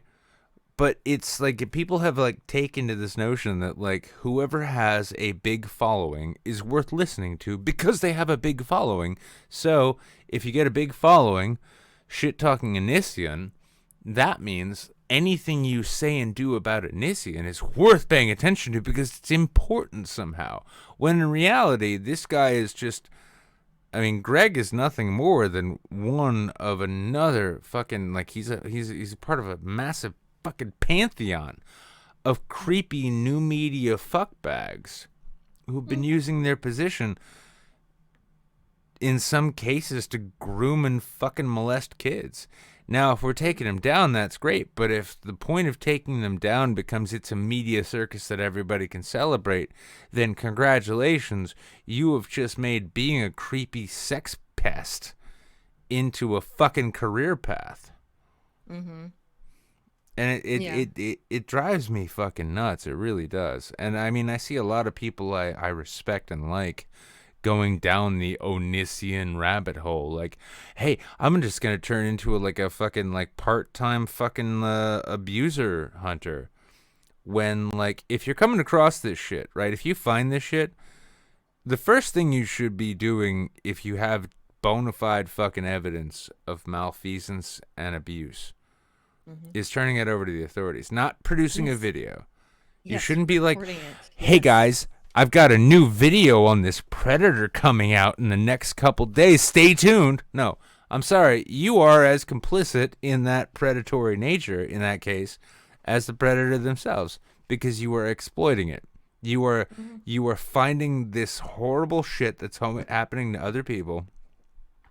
You are taking on the role of the slayer of dragons who's going to go after the people who are doing this shit. And then you're making yourself and your opponent the focus. Meanwhile, I mean, for the life of me, I don't follow this shit because I find it all fucking wretched and disgusting. But I guarantee you, I guarantee you the only reason any of the people who follow this shit could say the names or understand like the struggle of the people who've gone through this shit because of these horrible fucking people is because they followed the fight, the hot online battle. And because they don't really give a fuck about the victim and they don't give a fuck about justice. What they want is blood in the water so that they have something to click on the next day when they open their fucking YouTube subscription page. Mm-hmm. Yeah, because what got to me so much is there's this whole like hashtag deplatform predators. I was like, ooh, wait, I have a really, really good idea of like it's foolproof, a way to do that. Let's have them arrested. Like, actually file a report and go through the process of that like everyone else does. You know, that goes through that, which it isn't easy. I fully like I've been there. Like I've been through that. It is not easy. But if people actually want to see this taken care of, it's kind of like the people that are watching Chris Hansen now, they know of him as a meme. They don't know of him from watching him on the show. They were a lot young, like that wasn't something that they were doing, you know. They just see the meme guy peeping around the corner with cookies, you know? Yeah. And so they don't understand his history and the fact that he was essentially a Vanna White. He wasn't going out and like, he wasn't in the Yahoo chat rooms. They had people doing that. Yeah, he was the one standing to the side and being like, let me show you the letters. I mean, sorry, the law enforcement officers. Mm.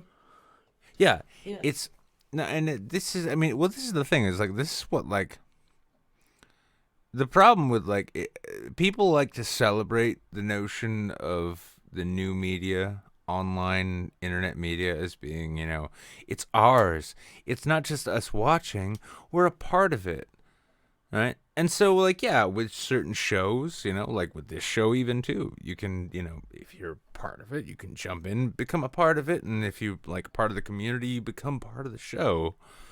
Mm-hmm. But when you get to these things where it's, like, matters of we're going after predators who hurt people, if the notion of going after predators who hurt people becomes a sort of like a Happy Meal toy for you, right?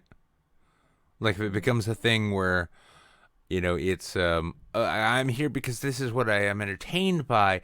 But hey, cool, we can all do this. No, all of a sudden, like the hunt for predators becomes. It just becomes entertainment. It's not about justice. It's not about going after bad people. And it's one of the things that genuinely fucking infuriates me about new media and all this shit, right? Like I could for myself, right? Like there are a bunch of shows like this one that I do. Loads of them. They're all over the place. I could have huge numbers right now if I spent this entire show talking about fucking Onision, right? Yeah. And what a creepy sex pest fuckbag he is. And there are a lot of shows out there that do that. There are a lot of shows out there that, like, they just focus. They decide to hyper focus on, like, the shittiest people and things that they can find. And it's not about addressing those things. It's not about, like, correcting wrongs, righting wrongs, or anything like that. It's just about everybody likes hearing about this fucking weirdo, this fucking creep. They can't get enough of it. I'm going to do a whole fucking show on it. Fuck it. I'll make my entire channel about it. Yeah, and basically. I want, and honestly, like, if Greg done wrong, let's say, let's put fucking Greg in jail. Let's put him and his pretty ass face in jail so he can swallow all the cock there is that's afforded to people who fucking hurt young fucking people and groom and all that shit. Like, let Greg get raped by the system when the system is done with it. You are not the system.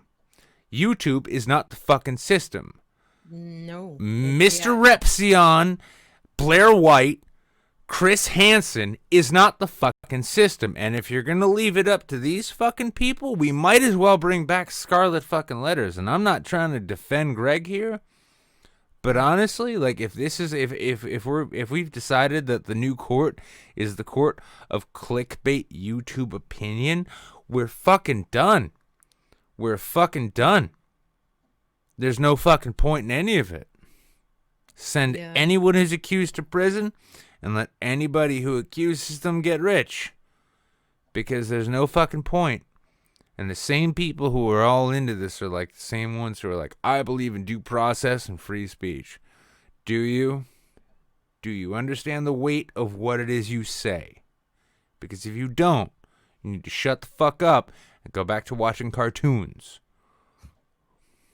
Yeah, the thing that got to me so much was that people don't seem to understand, even within their own power and like what they have the, rights to access, how much they can find out for themselves. Because as I tell people, 2 rules of the internet: 1, trust no one; 2, question everything, including other questions. I want to see evidence. I'm not going to just take something at face value. And the thing is that a lot of people will. So, and here's a little insider info now, since it's now past, but even this note I have in front of me here. So I was looking into this, trying to make sure that there was actually reports being filed, because I wanted the victims to get help. But I didn't want to make a spectacle of it, because that would hurt an actual investigation. And I looked into it, and I started noticing this name popping up. And it was a request for the 911 phone call. And then it started popping up as a screenshot. And I'm like, wait a minute. And some kid, I'm going to say kid because I didn't know what the fuck they were talking about, posted it, and they're like, oh, look, this is a police report. I'm like, have you never seen a police report in your life? No. That's the request for one. So if somebody requested that, so can I. So there was apparently a 911 call. I went and requested it too. And apparently, after people realized what was going on, there's a few more that kind of trickled behind, maybe by about 2 days. But out of 5 people, I was the only person to not have released it. I kept it, and I wanted to see if it was something that could be utilized. I had no idea. I mean, I shouldn't have been surprised that Chris Hansen used it. No, I mean, but I hear where you're going with this, right? Mhm. And this is the sort of thing. I mean, honestly, fuck it. Here's a weird comparison. Like, I came across this sort of like internet vigilante fucking bullshit years ago. And I mean, I remember the first time I came across it, Crouten T, that kid. He loves thinking that because like he spends 20 minutes researching something on the internet that he's a fucking investigator, right? And then after that, we got Mr. Medicare and Worski and the blood sports kid. Like, hey, oh my God, I spent 10 minutes on Reddit and I found something, right? Like Chris Hansen, like that became a fucking market. It's a big market. People are so fucking like these days because nobody, we're in an age where nobody reads books.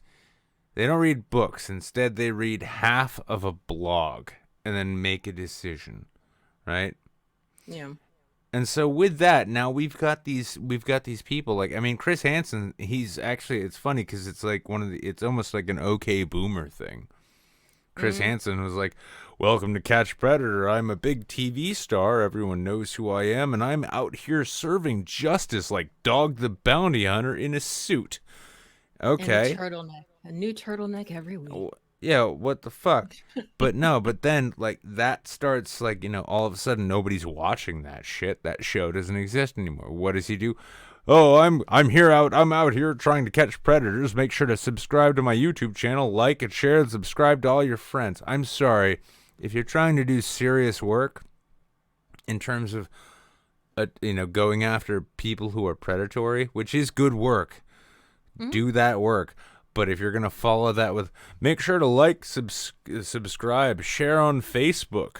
No, I'm sorry, motherfucker. You fucking lost me. Like, cause you're basically, you were basically just, I'm sorry, what? God, I can't even like actually cite anybody because I think of like big E stars and I'm like, you know what? Like at least people like fucking PewDiePie have the decency to say, I'm just here to try and be fun. Chris Hansen's like, I'm here exposing predators, catching child molesters out there. I can only do it if you like and subscribe. And by the way, I've got a Patreon. Fuck you, Chris Hansen. Dude, he's broke. Fuck you. He's so broke. He's in debt. Yeah, it's like, motherfucker. Yeah, motherfucker, if you've actually got the resources to do this fucking research, do the research, turn it over to actual investigators. Not just fucking like, don't just like, and that's the thing. It undermines the entire thing because it's not about taking down predators. It's not about taking down bad people. It's about getting clicks in the course of doing so. And this is why I likened it to Medicare, Worski, and all that shit. The whole blood sports thing. Like, the blood sports thing, everybody likes to think it was like an online, like, hey, we're gonna hang shit out. Like, in the same way people think Sargon is a real intellectual debating people and making points. The whole notion of that is get clicks by pursuing something people can hate. And it's fucking genuinely fucking revolting. Yeah, I mean, it should be about stopping harm. Instead, it's about gaining fucking clout. And it kind of filters in the same way. The Mythicist Milwaukee kids. This is what I find. The clout community, right? The clout economy, it corrupts everything it fucking touches. If you want to have intellectual conversations, all of a sudden those intellectual conversations are based upon whether or not you have enough followers. If you want to go after predators, well, those predators are only bad if they're high profile enough. I mean, where the fuck is Chris Hansen on the fucking Catholic Church? Huh? Where's he on Orthodox Jews in like certain parts of fucking Brooklyn? Where is he on fucking child brides? Oh no, but Onision, right. Who is done now. We're gonna get another 12 to 16 months of that shit. And the thing that gets to me is the fact that and this is something that I had brought up because he has his little his cohort, his buddy Vincent Nicotra, who oof, big oof on that one. But I saw his IT skills and I'm like, oh, he needs help. So I had actually approached them and said, hey, I do website development, and also don't you think it would be a good idea to include resources, you know, during these shows or in the description for people to be able to utilize? And then I slowly start to realize that that's not even being offered to the victims. And now, oh, people are slowly kind of getting it, but you can Well, tell that there's a giant age gap you know, between. here's a funny thing here's a funny thing I noticed too about when it comes to the concept of justice, right? Mhm. When I went and got my shitbag degree in criminal justice. Now, I got that degree because I started out I wanted to go into bail enforcement. I just wanted to be a bounty hunter. I figured, hey, if I take a few investigation courses, it'll give me some credibility, maybe, right? Mhm. Then I discovered I really liked studying. I liked academia. I liked the resources. But when you go to like a lower level criminal justice course, what you find is you get these like two primary stereotypes that show up. At least back in like the mid 2000s. One half wanted to be CSIs because they watched the show and they thought if you're a crime scene investigator, you're going to be out busting criminals. They didn't realize that means you're a lab nerd, right? Mm-hmm. The other half wanted to be police so they could bust the child predators, right? Now, of course, that is like the most sort of genuinely righteous cause you could have. I want to go out and I want to fuck up people who hurt children. Mm-hmm. You'll never get an argument from me that that's not a fucking righteous cause, and I wouldn't be right there with you. But when they discover that like real police work is less busting child molesters and more speeding tickets Yeah. and busting people with dope on them and shit like that, you know, they get disenfranchised, they get disillusioned in that sense. Mm-hmm. And then to like compare that though to see what we have now, because the problem is in this day and age, social media has like injected everyone with like a nitro dose of fucking righteousness. Everyone is fucking righteous. Everyone who stands against them is evil. And the easiest way to be righteous is to stand against people who hurt kids. Once again, can't fault the logic. But the problem is there's so many avenues out there and there's so many like mediums and people out there who exploit that, who are like, yeah, we're gonna get the bad guys. Don't ask who the bad guys are. I'm gonna tell you. And in the course of me telling you, don't ask what they did. I will tell you. Don't ask how I know. Because I know. And it fucking corrupts everything. Like, you know, the virtue to criminal investigation is that you dig into things quietly, find the facts, then bring those facts to bear in the public, not on the fucking internet, but in court, where it's on a fucking legal record. But these days, nobody believes in law. Nobody believes in courts. Nobody believes in fucking anything. All they want is blood. And this is how we end up where we are. It's a fucking shit show. It honestly is, but yeah, I guess it is what it is. I mean, I just hope that those that, you know, the victims do get the resources that they need. And it really sucks, you know, trying to extend, you know, myself out there as somebody that they can go to, because then I get called the clout thing, which just sounds like laundry detergent to me. And, And it's just like, well, how else do you reach them? And so it's just kind of telling people, don't just empower yourself to look for answers. Don't always trust what people are telling you. Understand how the legal system works. I'll get you an infographic. I'll draw it out in crayon. Like, Yeah. understand how this works. And that's what's missing, is so important, is that people don't know. Well, I can't help but think too. I mean, in terms of like, maybe. I mean, at this point, I keep thinking maybe also another like healthy message would be, go and get help, right? For the victims, I mean, like, don't be afraid to seek real help. Go and get real help. And it comes back to this notion that like we need to start regarding mental health as a part of overall health, right? So if you've got a mental condition given to you by trauma or just something that's in you, which is telling you that, for instance, like you are worthless and you should kill yourself, well, that's kind of the same threat that a slowly growing tumor is. You wouldn't say, I'm not going to go to the tumor.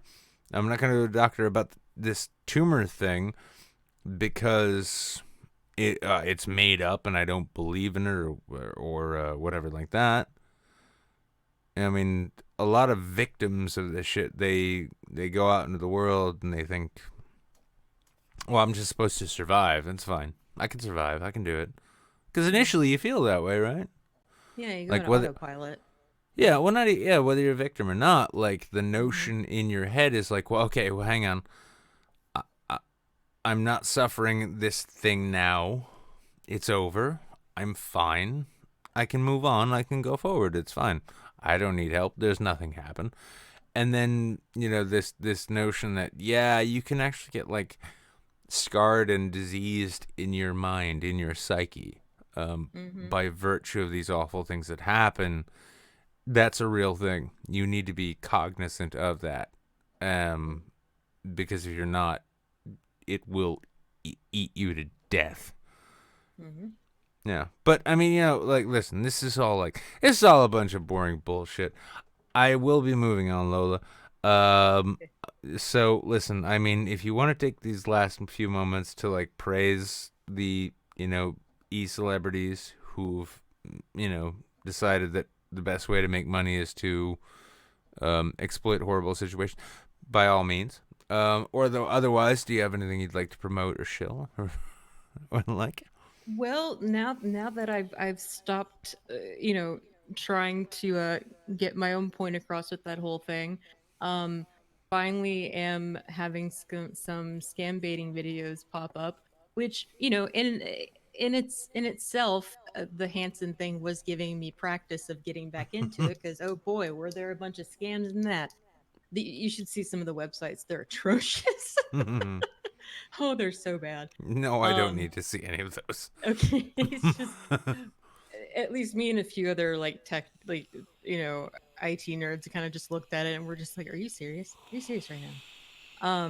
So yeah, just I want to be away from people for a bit, so I'm looking into some things and hopefully we'll get back on track with that.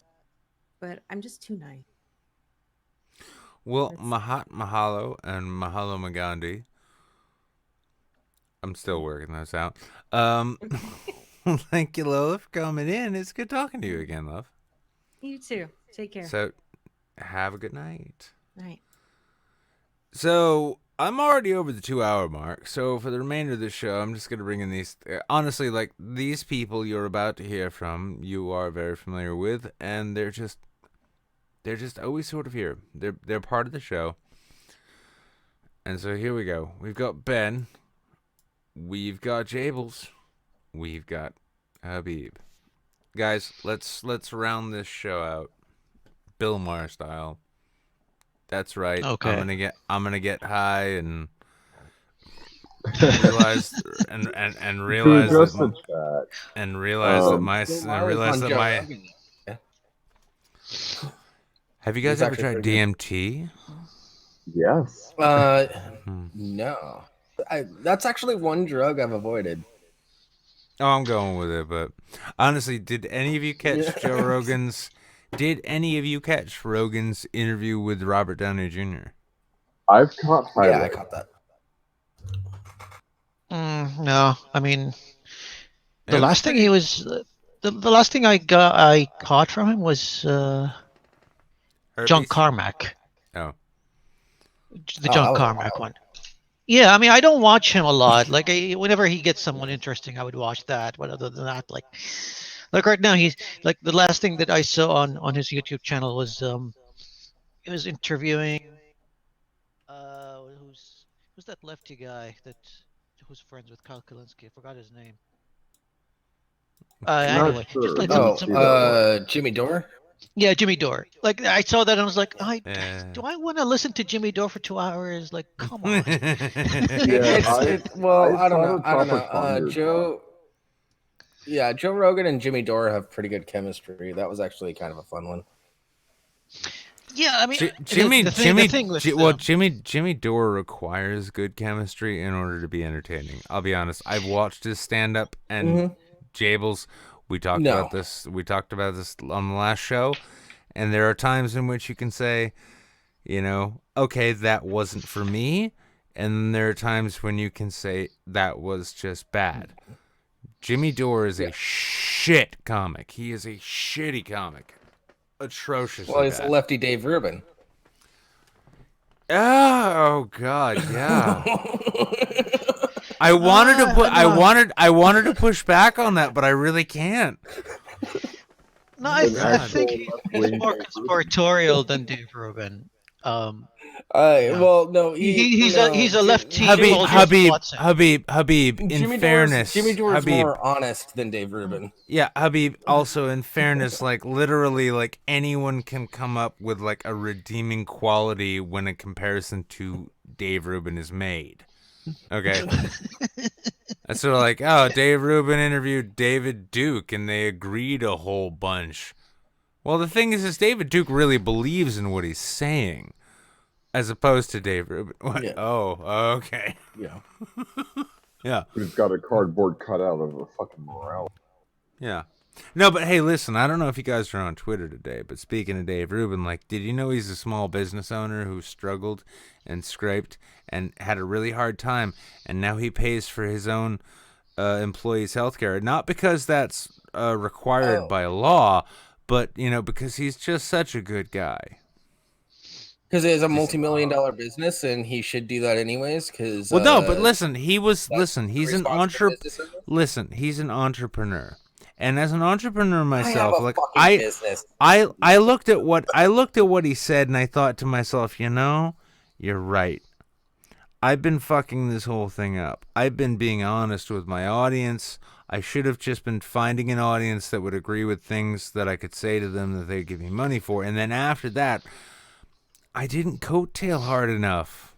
I know. I started this show with Jeff. I know. But I should have just ridden this. This whole thing should have been anti-vax, and we could have just coattailed the whole way. I'm sorry, Dave. Well, Dave, you are a genius, and I'm sorry I didn't follow your business model, mate. You have to understand, he's only a young to middle-aged 30-year-old with multi-million-dollar business. He had to work really hard. Our viewership went up because we spent like 20 minutes talking about a guy getting his nut off. Yeah, it's like, it's like. Listen, I mean, it's the same thing. Vernaculus. When I hope someone actually, Trout, Ben. Wait, no, actually, you know what? Who does it? Crab does the best. Somebody needs to clip this oncoming thing and send it to Vernaculus. You ready? Vernaculus. Yeah, I just tell people to clip. Will you shut the fuck up? I was about to start a bit. God damn it, Ben! It was a pause break. It's like it's like the clap check for. I'm sorry. Just give it a second. God damn it! All right, we're gonna start again. Crab, clip this part. Yeah. Clip this part, not the part that came before. This is new media shit. We need to make it look good and polish it. Okay, ready? Everybody, shut the fuck up. Good, Habib, stop sniffling. Vernaculus, this is a message to you. You dreamed of being a journalist for a very long time and found yourself so frustrated with the state of journalism in general that you wrote a whole book about being a frustrated journalist. As a late-night host myself who has to now marvel at the wonder that is Dave Rubin and his milquetoast takes on everyone's opinions, I have this to offer you. Tim Pool. That's right, Tim Pool. Tim Pool dresses up like he's an embedded war journalist who goes out into metropolitan areas to watch college students fight middle-aged men dressed as Spartan warriors, and then turns around and ends up on on Joe Rogan. Now, if you can argue with anything, you can't argue with the results. Vernaculus, you're a failure because you are not Tim Pool. Clip that shit. Send it to Vernaculus. Yeah. Oh, excuse me. That's the opposite of Reddit. I tried. Crab's not here. Why the... God damn it! Jesus fucking Christ! He can be here to... There you go. I just... Make sure it didn't. No, I just love the fact that Crab can be here to clip every hot take I have, and then the one time I need him, he's like off doing something better. he had something come up. So I hope it's okay. Yeah, my favorite one was with like milk just streaming out of your mouth, but shit isn't great.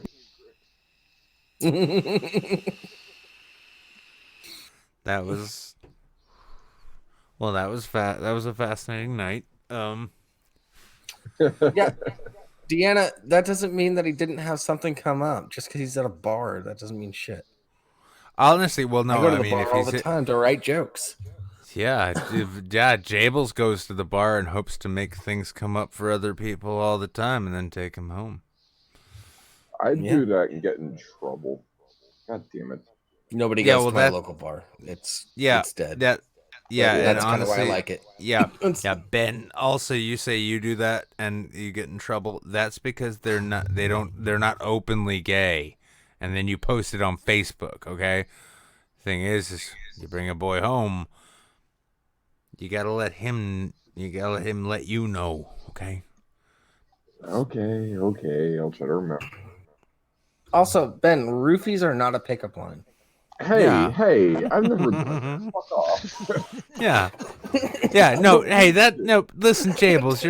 Listen, Jables. Ben is telling the truth. He's never tried to say that roofies were a pickup line. He understands roofies are just roofies. It's fine. Picking them up after you roofie them is not a pickup line. It's like unless you use a series of fishing lines. Ben's got a very like elaborate suspension mechanism on the back of his truck. I'm an angler. Yeah, that's the thing. It's like, he got his legs fucked up in an assault. He can't actually lift with his legs anymore, so he had to come up with pulley systems to take his rape victims home. God damn it. Meanwhile, Habib is just heavy breathing in the background. Yeah. I'm sorry, is the mic picking up? Oh yes, it is, and it's all just perfect. I didn't realize. It sounds like you're seething at us saying offensive things. Yeah. And he's just so it's really weird. He's just sitting in the background thinking to himself like, oh, for fuck's sake, why doesn't anyone play Elite Dangerous? Everyone's all on No Man's Sky.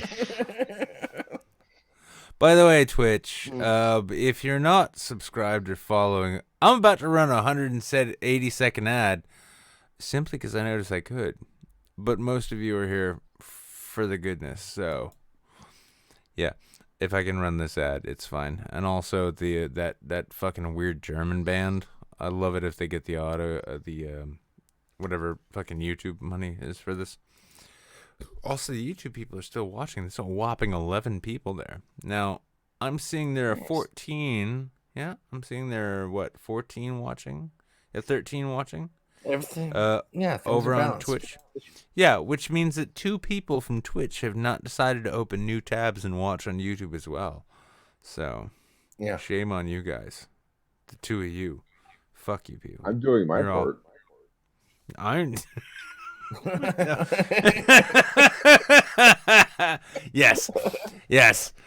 Yes, right. yes, this no, it's fine. Honestly, like I love, like we get it's like, if Vernaculus is going to be the Orwell guy, I'm going to be the Heinlein guy. I'm going to be like, well, this show will continue. Are you doing your part? Subscription equals citizenship. No, in all Saints is seriousness, going to be his own nation now. Is it I not? like that you No, do. Nick, hold on. You dragged me before to a call where we started a nation, and you know how that went down. So don't start with that shit again.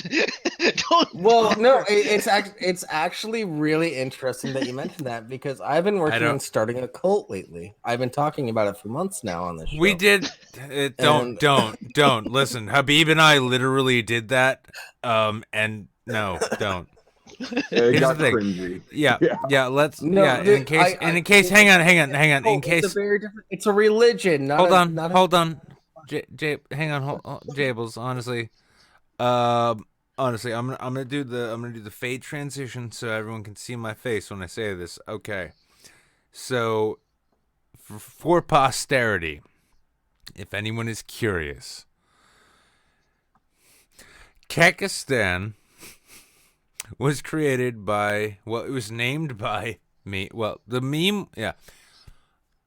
Kekistan was created by myself, Habib, who is an ex-Muslim atheist Saudi living in Dubai, a bisexual gutter punk named Jeff Holiday, who was once the co-host of the show this video is coming from.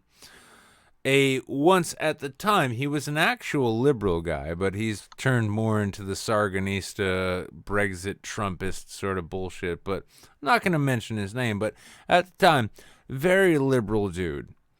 Basically, Kekistan was made up by people who are everything that the alt-right hates, and they just couldn't get enough of it because they are, I think this is a clinical term, fucking retarded. We created this. They ran with it. No, they didn't understand it. They didn't know it. But the problem is that so many of the people who decided they were going to keep running with it decided that it had a new meaning. So, when it comes to starting cults, as my friend Jables was mentioning, he was thinking about doing. Oh no, it's already started. I've already written the doctrine. I'm like 2 steps away from being tax exempt. Well, all the same, keep in mind, because you know what? I'm going to play this entire show out with a song that is copywritten. Of course it's copywritten. But when I say this, is it by Blue Oyster Cult? Oh no, you will both hear it, and actually you'll understand perfectly. I'm actually gonna round this show out. We're coming up on it. Habib, you said the least, and we're hanging at the top of the string. Give us something to go out with. Something to go out with. Play more video games. There's a lot of good video games. I've been playing a lot of Control, and it's a lot of fun. It's the weirdest sci-fi game I've played in forever. Highly recommended. Okay. So Habib says go and play Control. Actually, Habib, DM me a link to a preview of that. I'd like to take a look at it. I'm not aware of it, so. Sure. Yeah. Jables, of course, you guys all need to go and watch the pre-show every Friday. It's the show that exists simply because this show exists, and it's the show that exists to help this show continue existing. But outside of that, what do you want the people to know about? I want people to support live comedy in their cities. Go out, see a Fuck. show, even if you don't know anybody that's doing it. Just go to a club. Yep. And don't actually look up their sets beforehand too if they're on YouTube. And go out when you do that. No, go out and go sit down in a crowd for a live comedy show and do so with the desire to laugh. Because if you do that, you'll find the jokes really funny, and that's worthwhile. Just because they have a 2-drink minimum, that does not mean that they have to be alcoholic drinks. Keep that in mind. Oh, I thought you were. And don't heckle because you think you might make it better. That's a fucking dick move. Yeah, don't do that. Yeah, don't heckle unless that.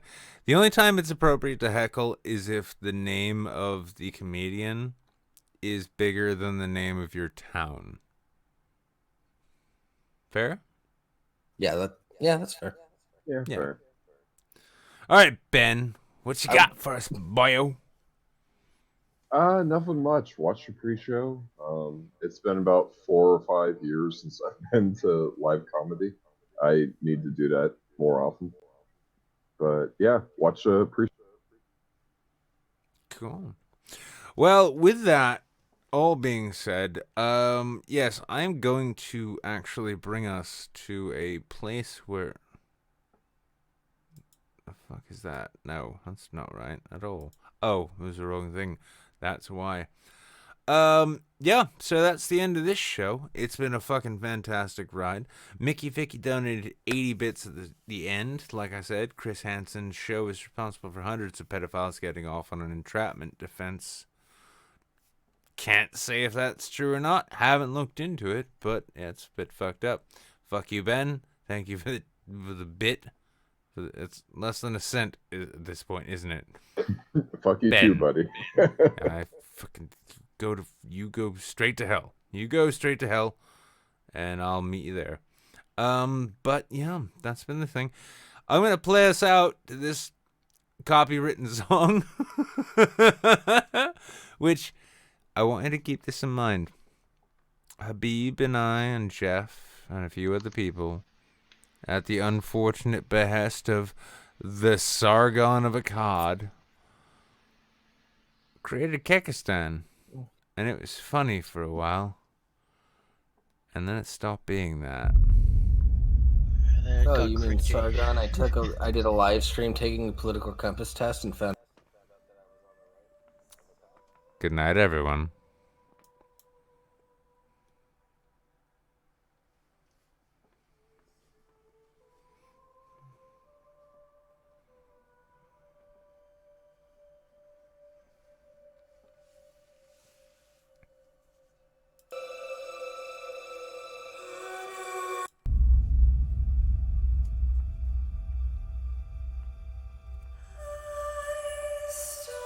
Fucked that up a little bit, but it's fine.